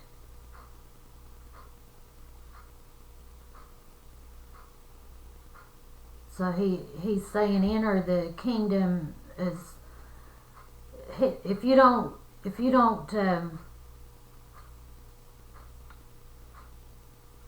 enter the kingdom as little children, you won't enter the kingdom. I mean, if you don't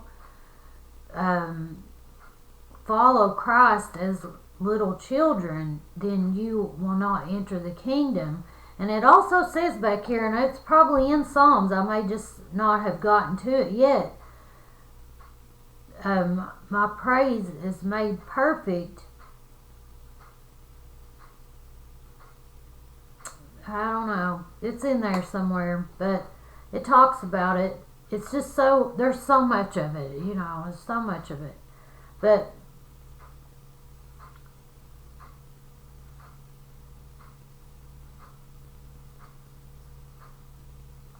David understood that God is a rock, which is one of the things that we were talking, that I listed there. God is our rock. He is a shield.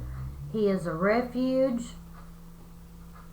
He is, he talks about being hidden in his sanctuary.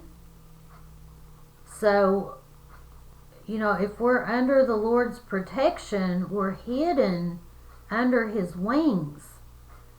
And David talks about that.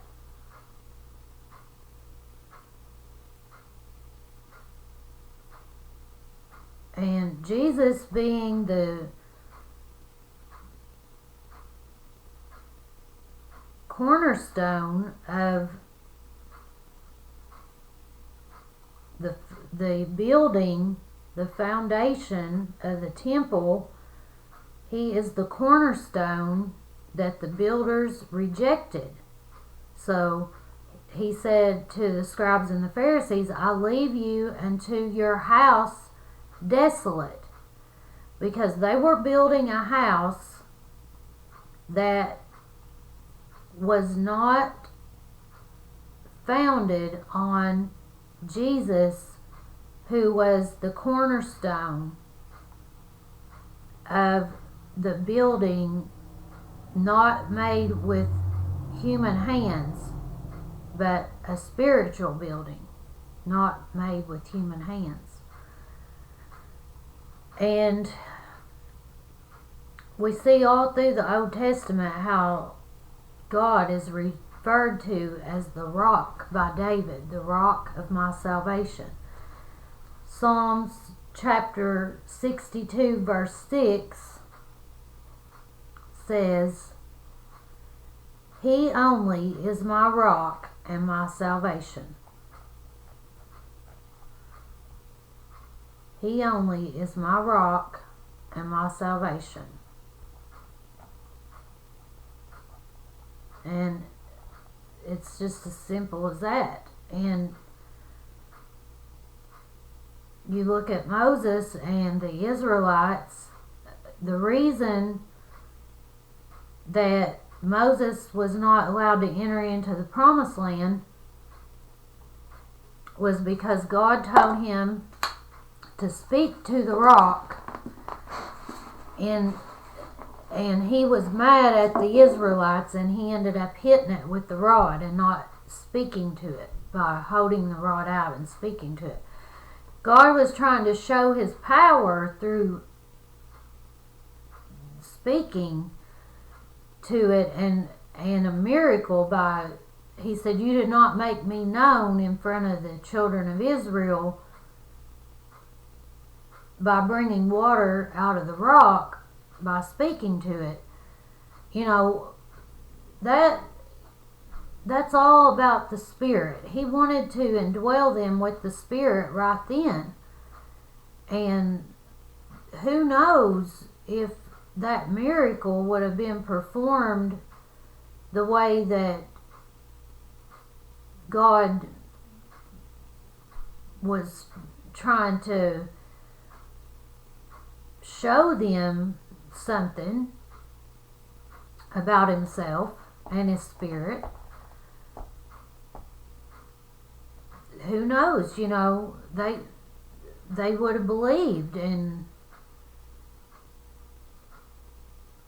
he would have restored to them something that was lost by that miracle. It was the reason Moses couldn't enter into the promised land.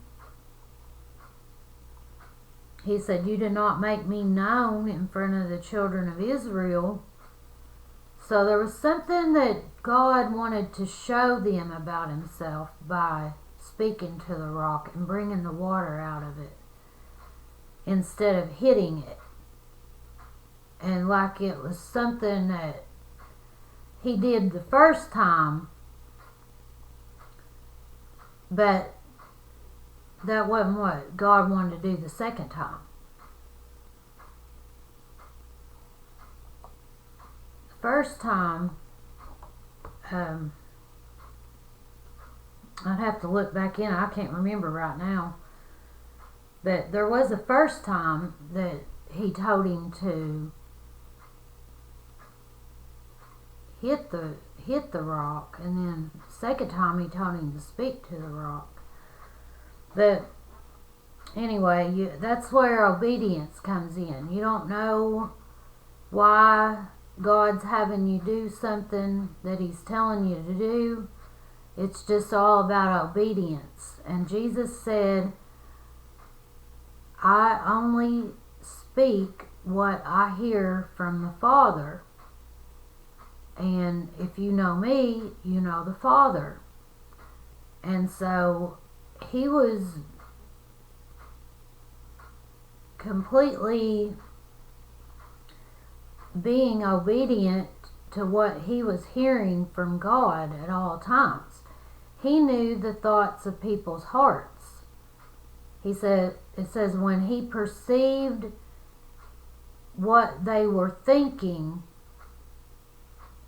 then he spoke. Like God revealed to him the thoughts of their heart. He knew what was in the rich man's heart when he said,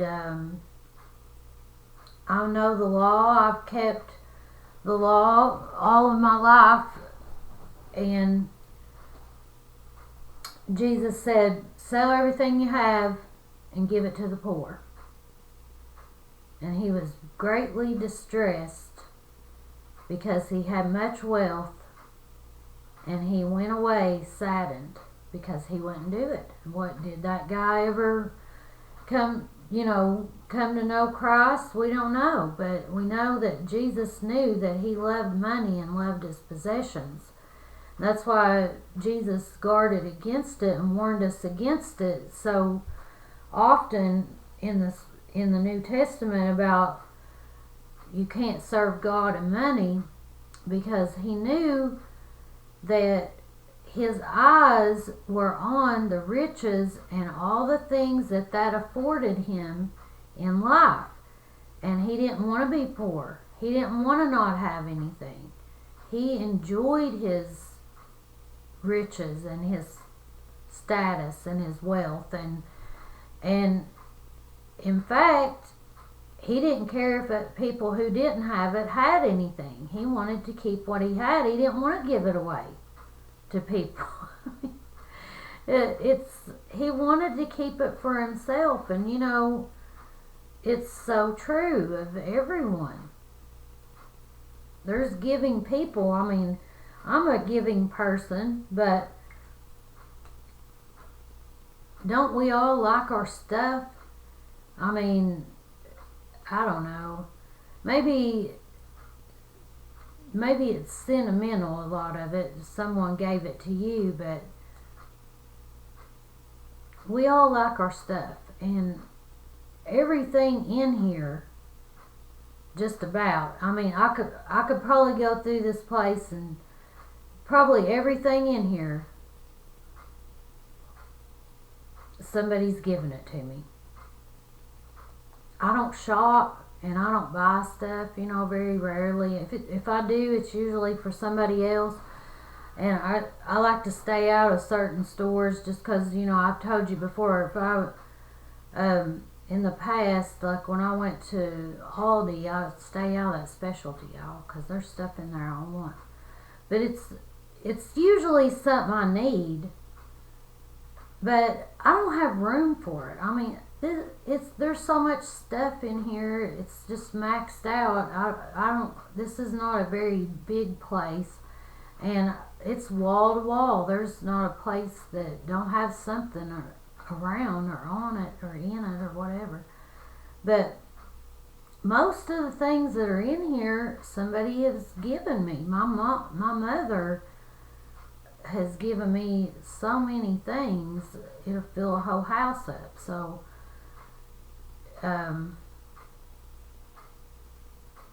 people give me clothes. They just can't wear them anymore because they outgrow them or whatever, or get too big for them. But knickknacks, just little trinkets, I don't know, little whatnots and stuff like that. People are always giving me things. And it's kind of hard to part with things that people have given you. But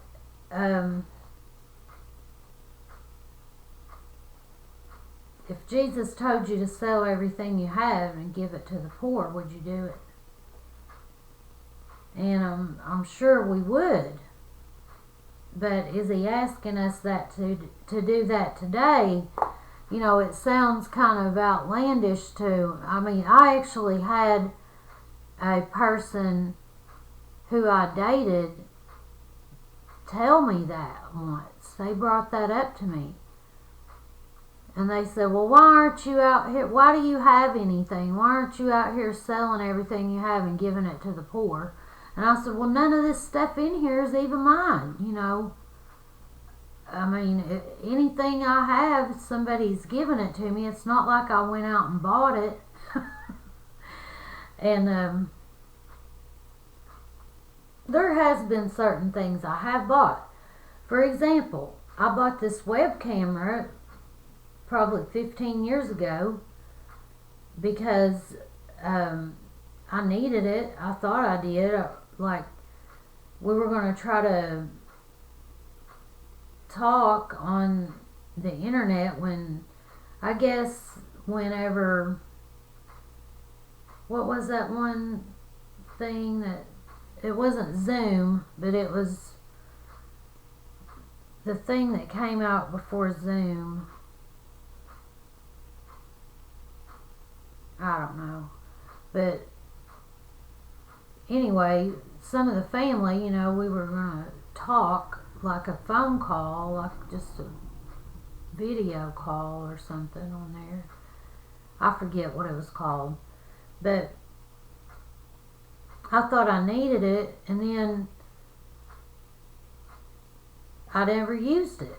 So I just started using it. It's like brand new. I never used it until I started making these videos, however long that's been. I think it was 2023 maybe when I started doing these. But I bought that, and I'm sure there's things I've bought, but I don't really buy anything I don't need. Like, I buy cleaning stuff, food.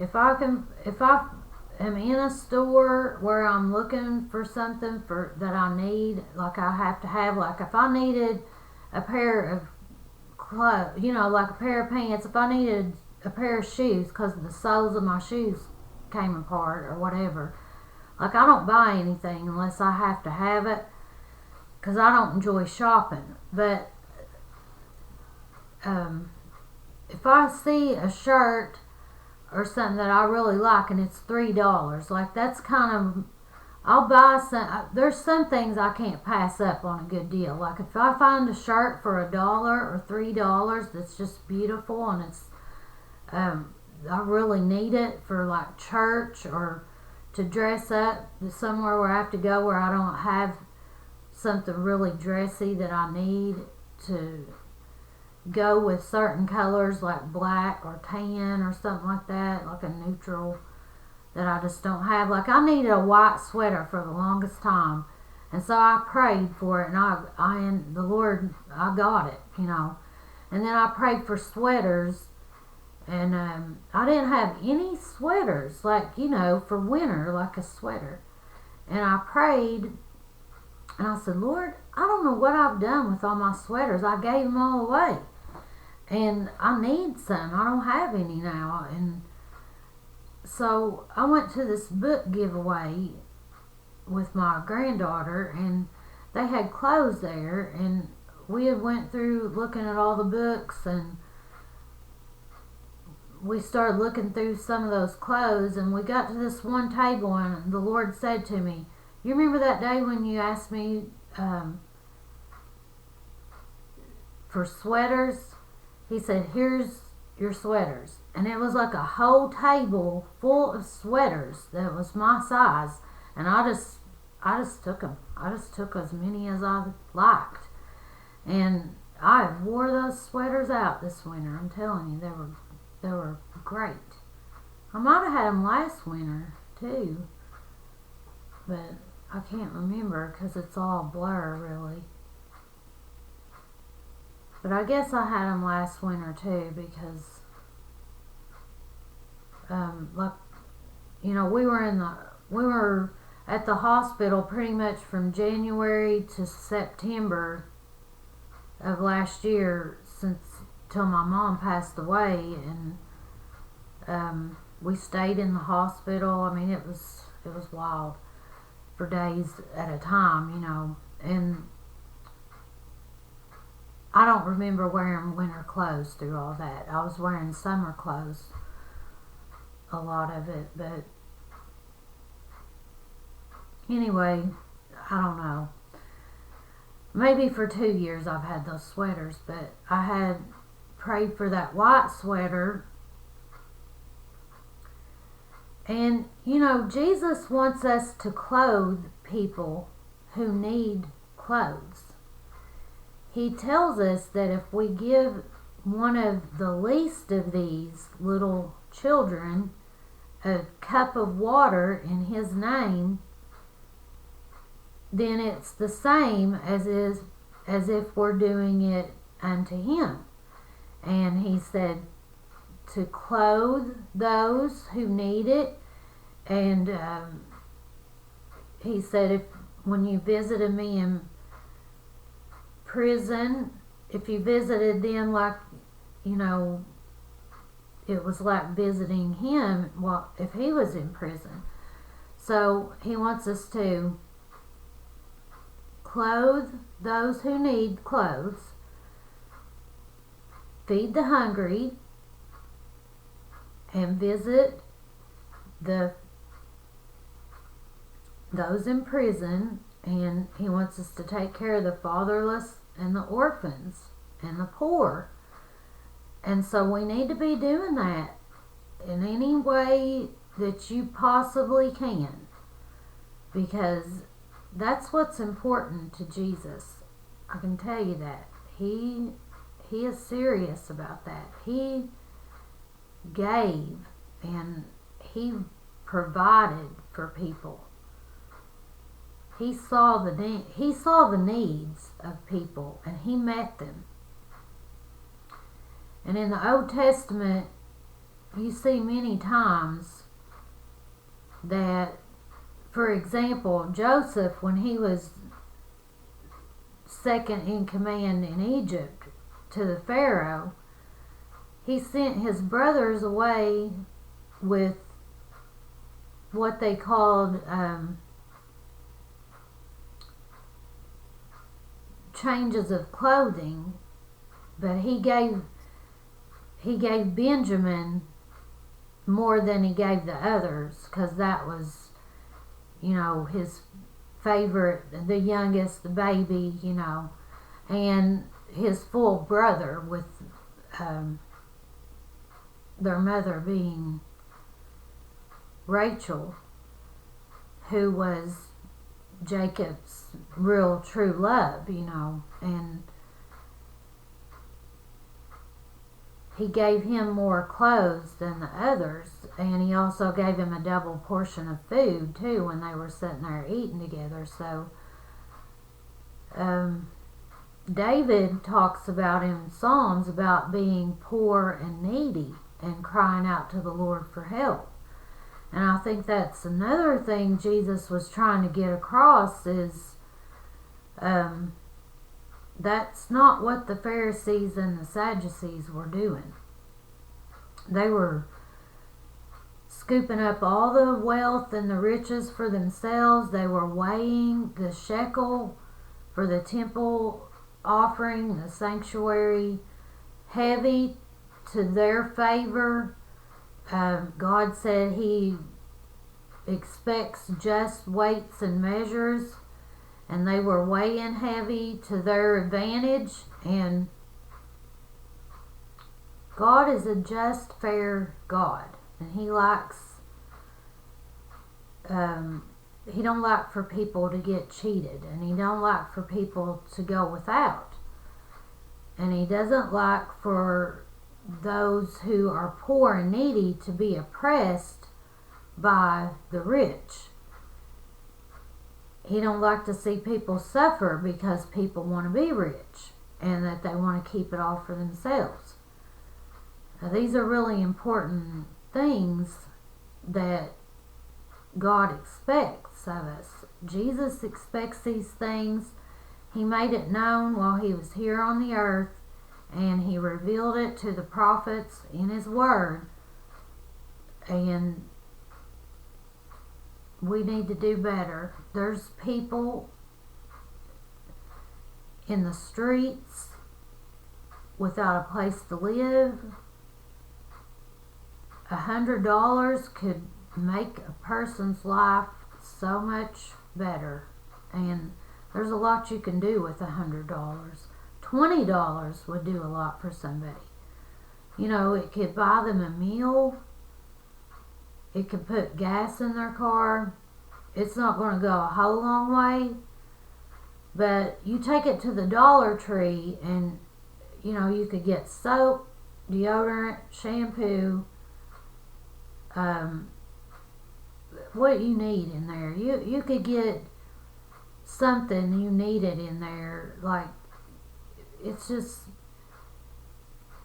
if we really were on that tight of a budget, which I am, you really get creative on trying to make it work. And the things that you gotta have, you find the cheapest place to go to get them,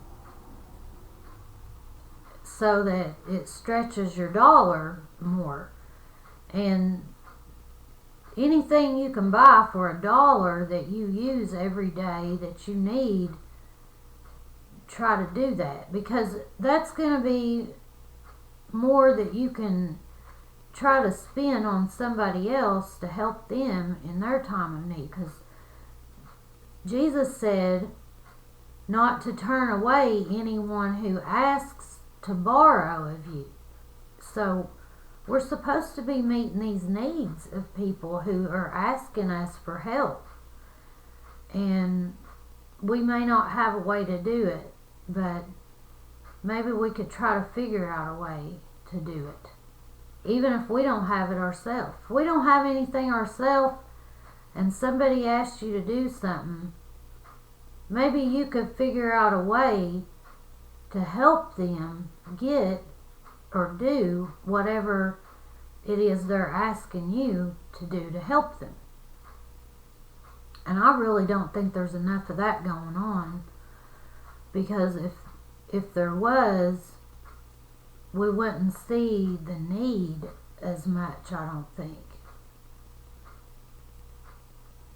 I mean, the churches are good, but if they don't know about it, if they're not approached by someone who says, look, there's a need here and so asked, well, how about if we just kept an eye out and we used our spiritual ears and our heart to look at something and say, man, they really need help. What could I do to contribute to make their life better, easier, provide something that they need?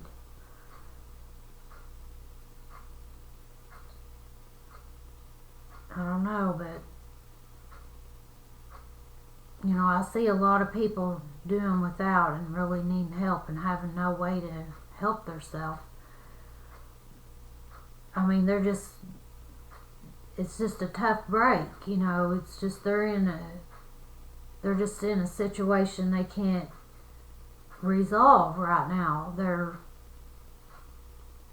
maybe sick, maybe they're disabled, maybe their mind isn't right enough to do what the rest of us can.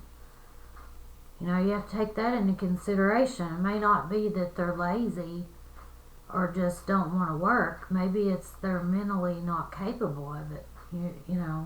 People are down on people for not being able to make themselves rich or be smart enough to be rich or whatever, but maybe they just don't have the mental capability to improve their situation, and maybe they aren't smart enough to figure out how to apply for the resources that are available, because it's too much red tape and paperwork to try to get help. If somebody's hungry and needing lunch, we should try to feed them. And I have people do that for me. So to me, it's kind of a natural thing to see the need for somebody else and provide it.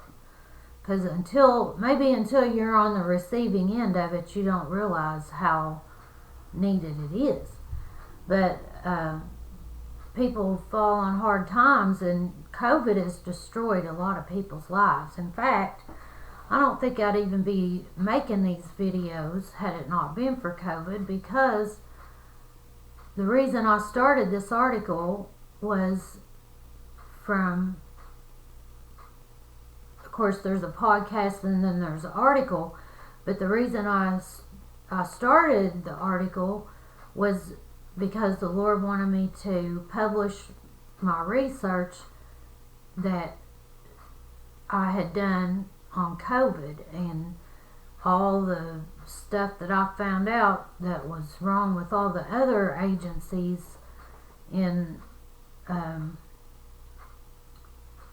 our institutions and all the corruption and everything, but if it hadn't been for COVID, I wouldn't have ever looked into any of those things. I didn't even know that stuff was going on, and I sure didn't know about it yet. But COVID destroyed a lot of people's lives as far as the way that they knew them to be living them.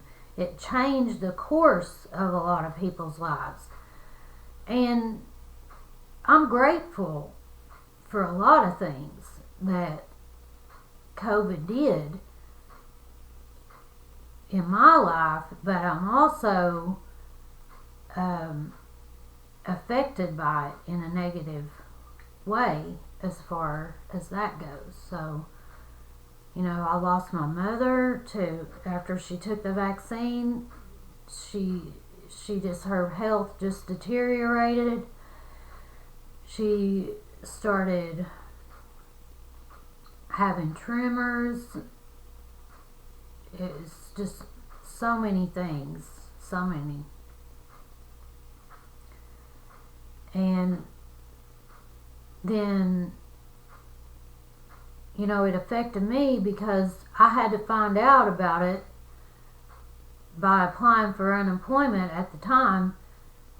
To get a check in the state of Kentucky, you had to scan your face, your eyes, your fingerprints, and record your voice in the labor department in Washington, D.C. in case they decide to prosecute you. To get a check, to get an unemployment check. And that is so messed up. But it's right on target for what's going on and for the United Nations Sustainable Development Goals. And, it's the beast system, you guys. That's what it is. It's the beast system. It's the whole money system that the Bible tells us about.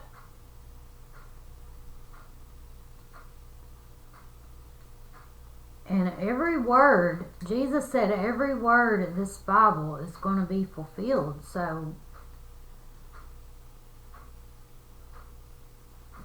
we know it's coming, and we know where they're trying to take us and how they're doing it, and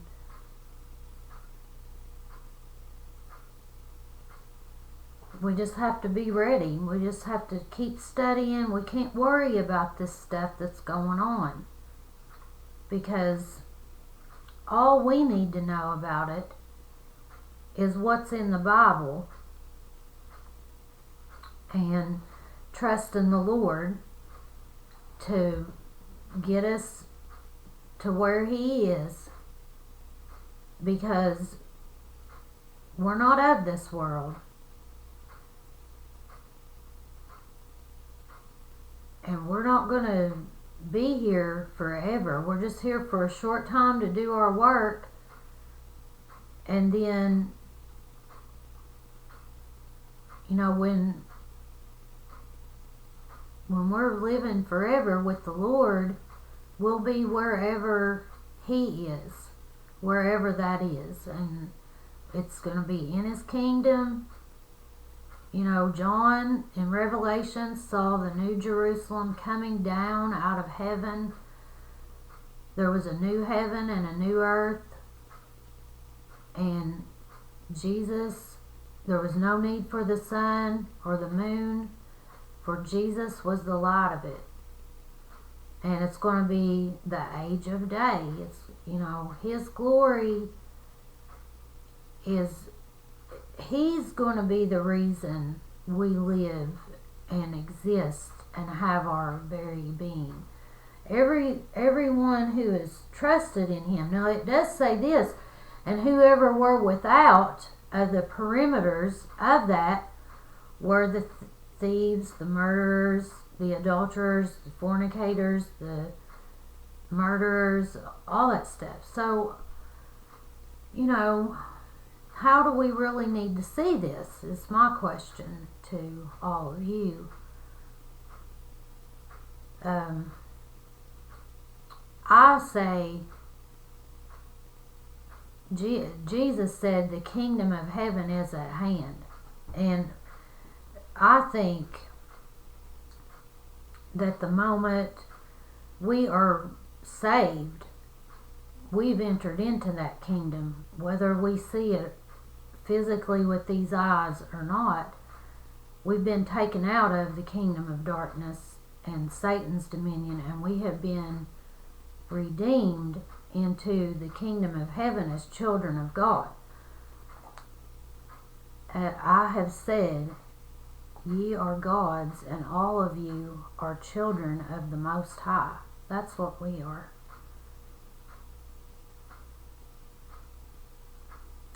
Blessed be his glorious name forever, and let the whole earth be filled with his glory.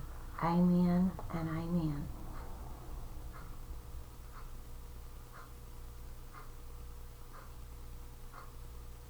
Now Psalms 27, David said, the Lord is my light and my salvation.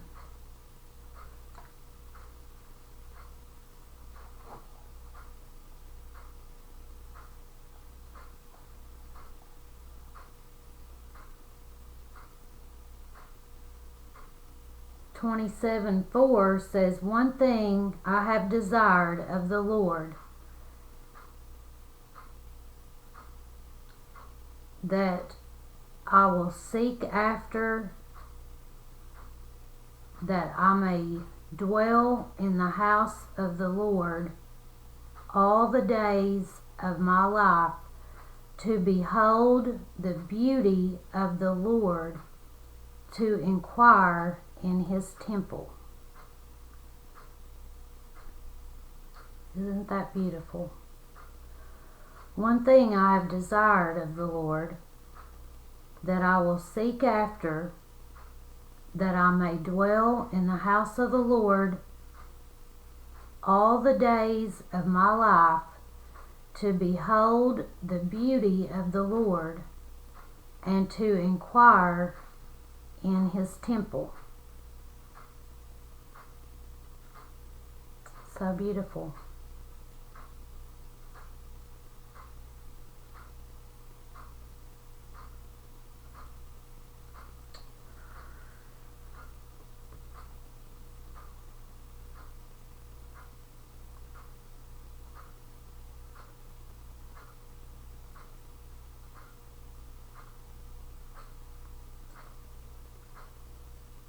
Okay, now Psalm 78 verse 22, because they believed not in God and trusted not in his salvation.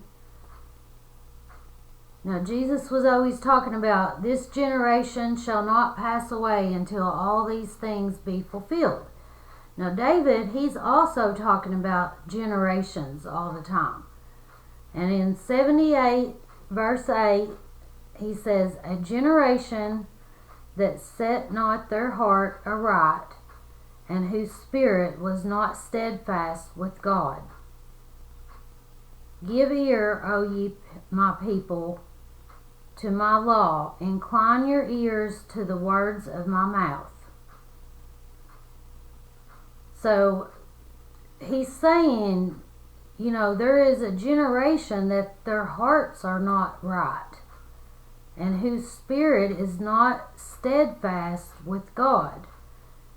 Give ear, O ye my people, to my law. So listen to my laws and tune your ears to the words that I'm saying out of my mouth. So we're not hearing and we're not listening what God's word says, And our spirits aren't right because our hearts are not set on God, and by being committed to doing what He says. And a generation that set not their heart aright. Now, also, because they believe not in God and trusted not in His salvation. So, Psalm 78 verse 2, we have David talking about a parable. Now, you know, Jesus, He had all kinds of parables, and He would explain these things in parables. And David said, I will utter a parable and I will listen to these dark sayings. So Psalm 78 verse 2, let's go there because I want to read that to you about the dark sayings. I don't remember exactly what it says, but it's something about that. Okay, give ear, O my people, to my law. Incline your ears to the words of my mouth. I will open my mouth in a parable. I will utter dark sayings of old, which we have heard and known, and our fathers have told us. We will not hide them from their children, showing to the generation to come the praises of the Lord, and His strength and His wonderful works that He has done.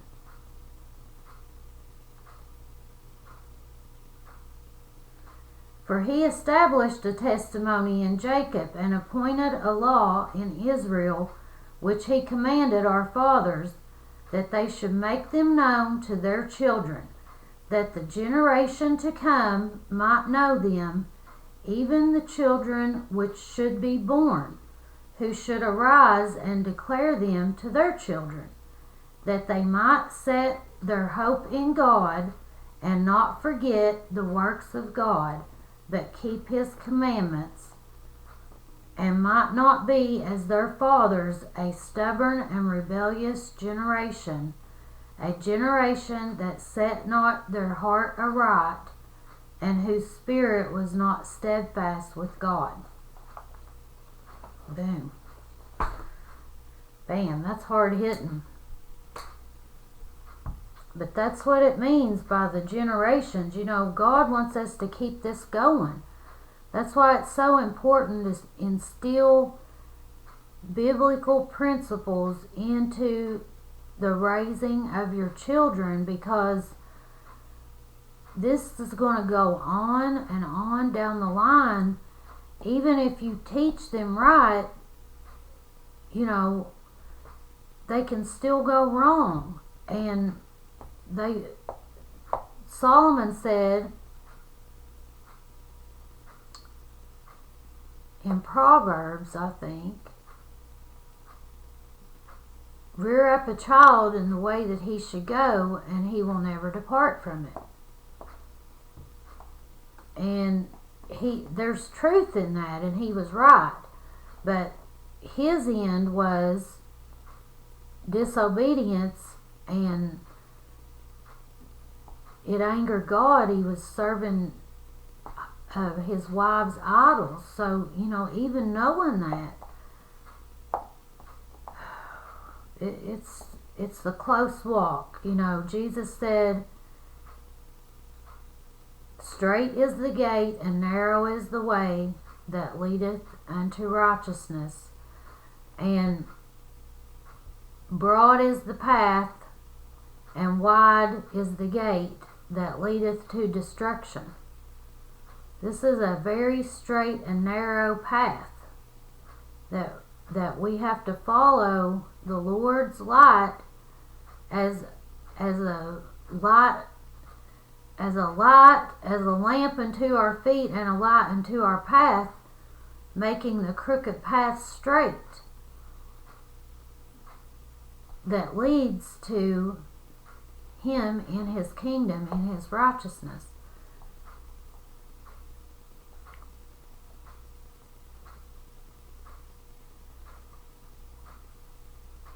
So, when you hear that saying, you better stay on the straight and narrow. You better stay on the straight and narrow, because one of the prophets, I guess it was Jeremiah or Isaiah, I don't know. I get those two mixed up a lot. But he talks about a highway that the righteous travel that's above where the evil man walks.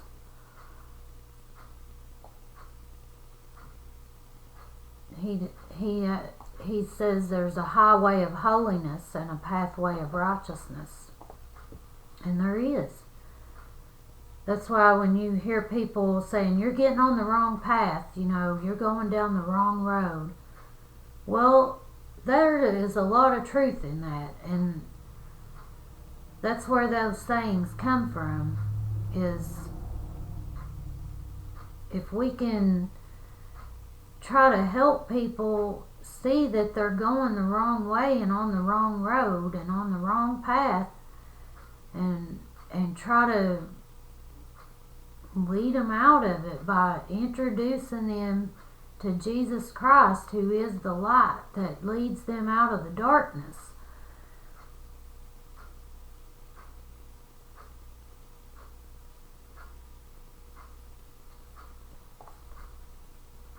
So I'm going to wrap it up here, I think, and let me read you one more. This is the last one. I probably skipped some up through there. Psalm 73, verse 25. Whom have I in heaven but thee? And there is none upon the earth that I desire besides thee. Whom have I in heaven but thee? And there is none upon the earth that I desire besides thee. Isn't that beautiful? David just, he says, who else is there in heaven but you? And there's no one upon the earth that I desire besides you. So he's saying the same thing twice. He also said,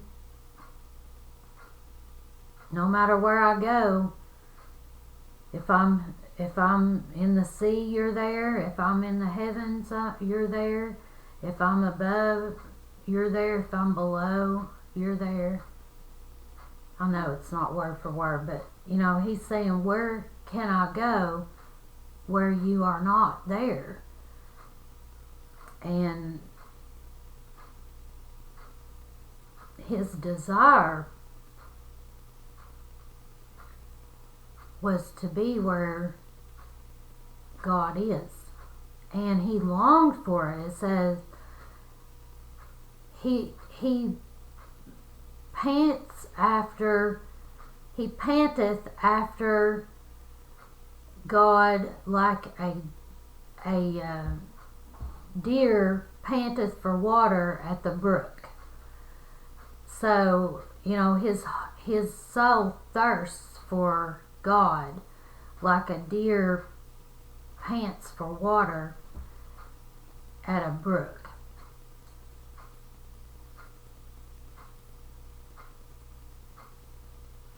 He's constantly thinking about the Lord. It's all his thoughts are consumed by his great love for the Lord and just how wonderful the Lord is. And he puts it in such beautiful words. They're just wonderful. I think anyone going through a hard time in their life should just sit down with the Psalms and be comforted, because we can see how good God is to us through the love that David expressed from knowing him. And there is just so much truth and peace and comfort in the words that Jesus inspired for David to write of their relationship. The Psalms are a love story. They're also David's opens himself up to vulnerability to see just how much he needed God. He's asking God, he's pleading with God. Arise, O God, plead thine own cause.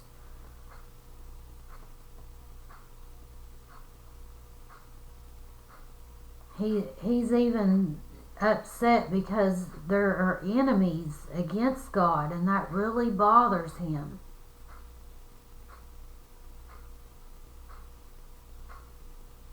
He sees what's going on around him, and it upsets him because it's against God, and that's a lot of what we find even today. The things that really bother me are things that go against the things I know about God and who God is. That's what really bothers me in the world and in my relationships with people.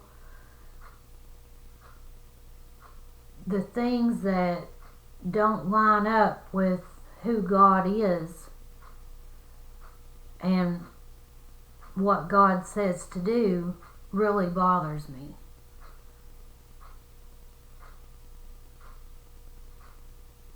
And I think you need that conviction of what God says about things. You're going to be troubled, and it's not going to be easy life to live with a conscience. And when you're trying to keep your heart clean,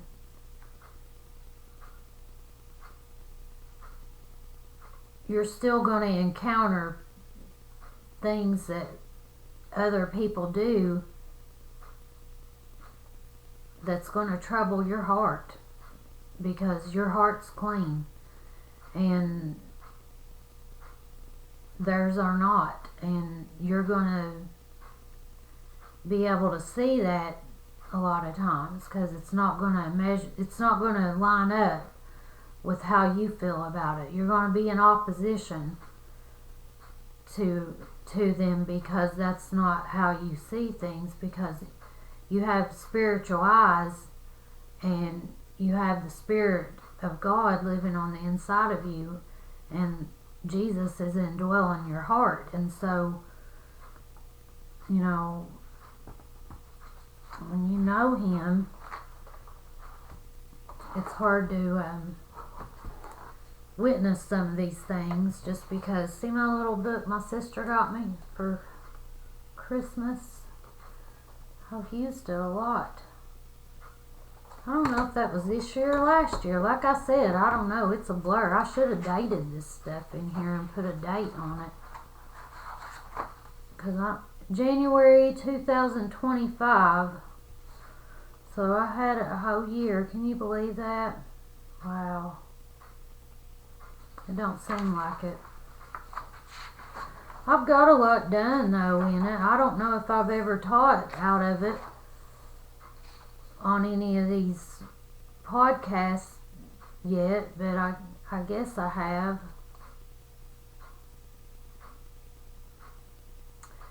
And I must have got through the Bible in 25, because here is Zephaniah in sometime after January 2025, so I must have finished it. I know I was reading about Caleb in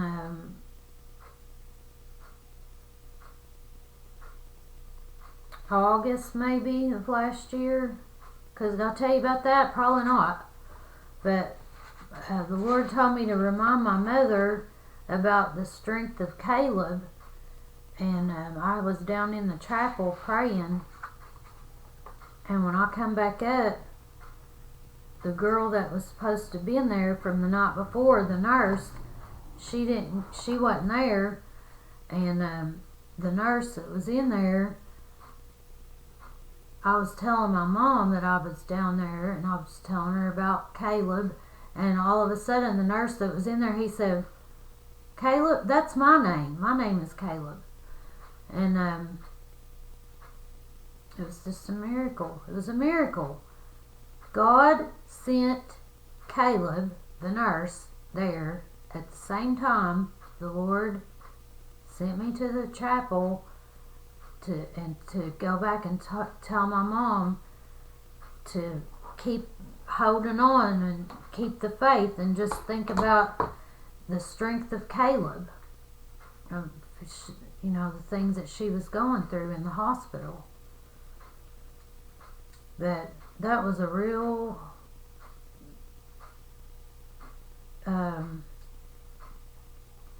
confirmation to me that the Lord was right there with us the whole time.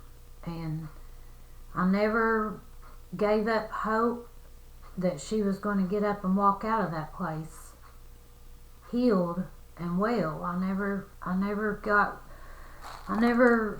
believed anything any different. So I know the Lord could have healed her and wanted to heal her, but she was ready to go home, and He told me she was suffering pretty bad, and He told me, I said, "Now Lord, if you're not going to heal her, just take her on home. If she's suffering, I know you can heal her, and I know you want to heal her." And He said, "Well, I'm going to let her decide." And I knew what she would choose, so I was at peace about it. And that next morning at 4 o'clock in the morning, or 5 o'clock, or whatever it was, I got the call, and she was gone. And she was gone before I ever got there to the hospital. But, you know, I knew what she would choose, and she chose well. But, you know, I still believe that even though the vaccine and everything, you know, Paul said they could ingest poison and it would not harm them. And I hope you believe that, because that's all we've got. And he went through some things that should have killed him, and he lived. And, you know, you just have to have faith, even though, because these things are designed to harm. I don't care what anybody says. I've seen it with my own eyes. But I've read all the literature about what's in it and what it's done, and, you know, the precautions and the things that they're hiding and the studies and things. But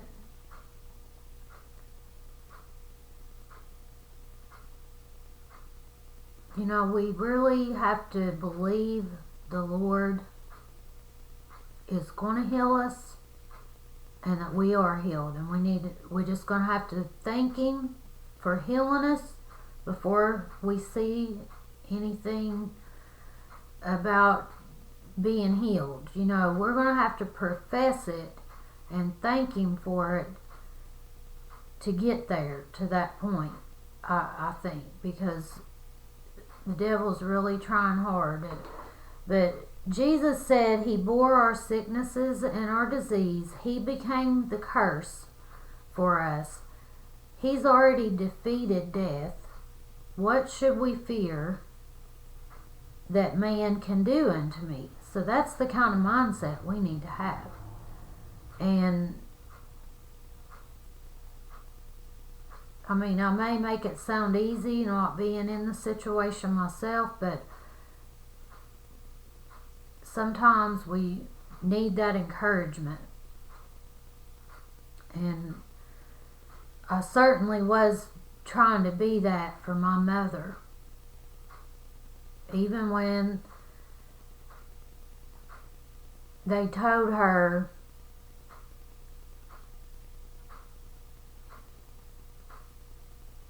the results of her test at the end. I said, don't listen to him. Don't believe it.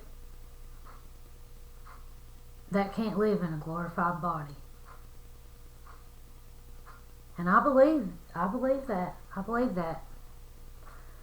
But, she just kind of gave up. I think they weren't giving her any hope of anything, and she didn't see a way out of it, and I think she just gave up. She wasn't strong enough to where she couldn't eat. She was so weak, and she wasn't strong enough to fight anymore. She got to the point where her tremors were so bad that I think closing her eyes and just being still was probably about the only thing that she could do just to be able to stand it anymore. That's been going on for a year. But when your head is shaking and your vision, think about how that was for her to even try to look at something. So sad.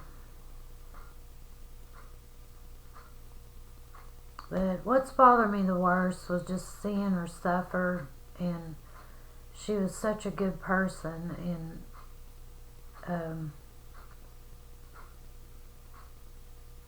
she was a champ. I don't know how she went through what she did, but we tried to get her better.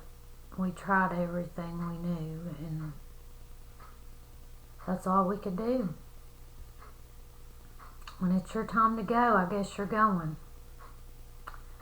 So just be ready and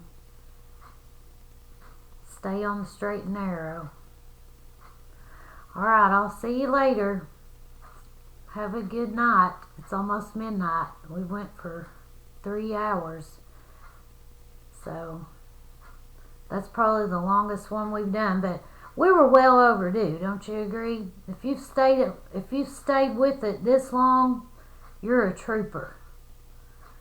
So I appreciate you, and I'm glad you tuned in, and I hope I get it uploaded well enough where you can hear everything. And I am praying for every one of you, and I haven't forgotten about any of you, and you've been on my heart, all through everything that I've had to endure lately, and I'm just so thankful to have the strength to get on here and just try to do one of these long videos that I so enjoy doing, because I get a lot out of it too, and it helps me to just rehearse what I know and put it all together and try to get the points across that might help somebody see things with a different perspective and something that they never thought of before. And it just helps us to grow and enrich our relationship with the Lord and be more serious about what we're doing here, and try to be better humans to other people. So I'll see you all later. Okay, bye.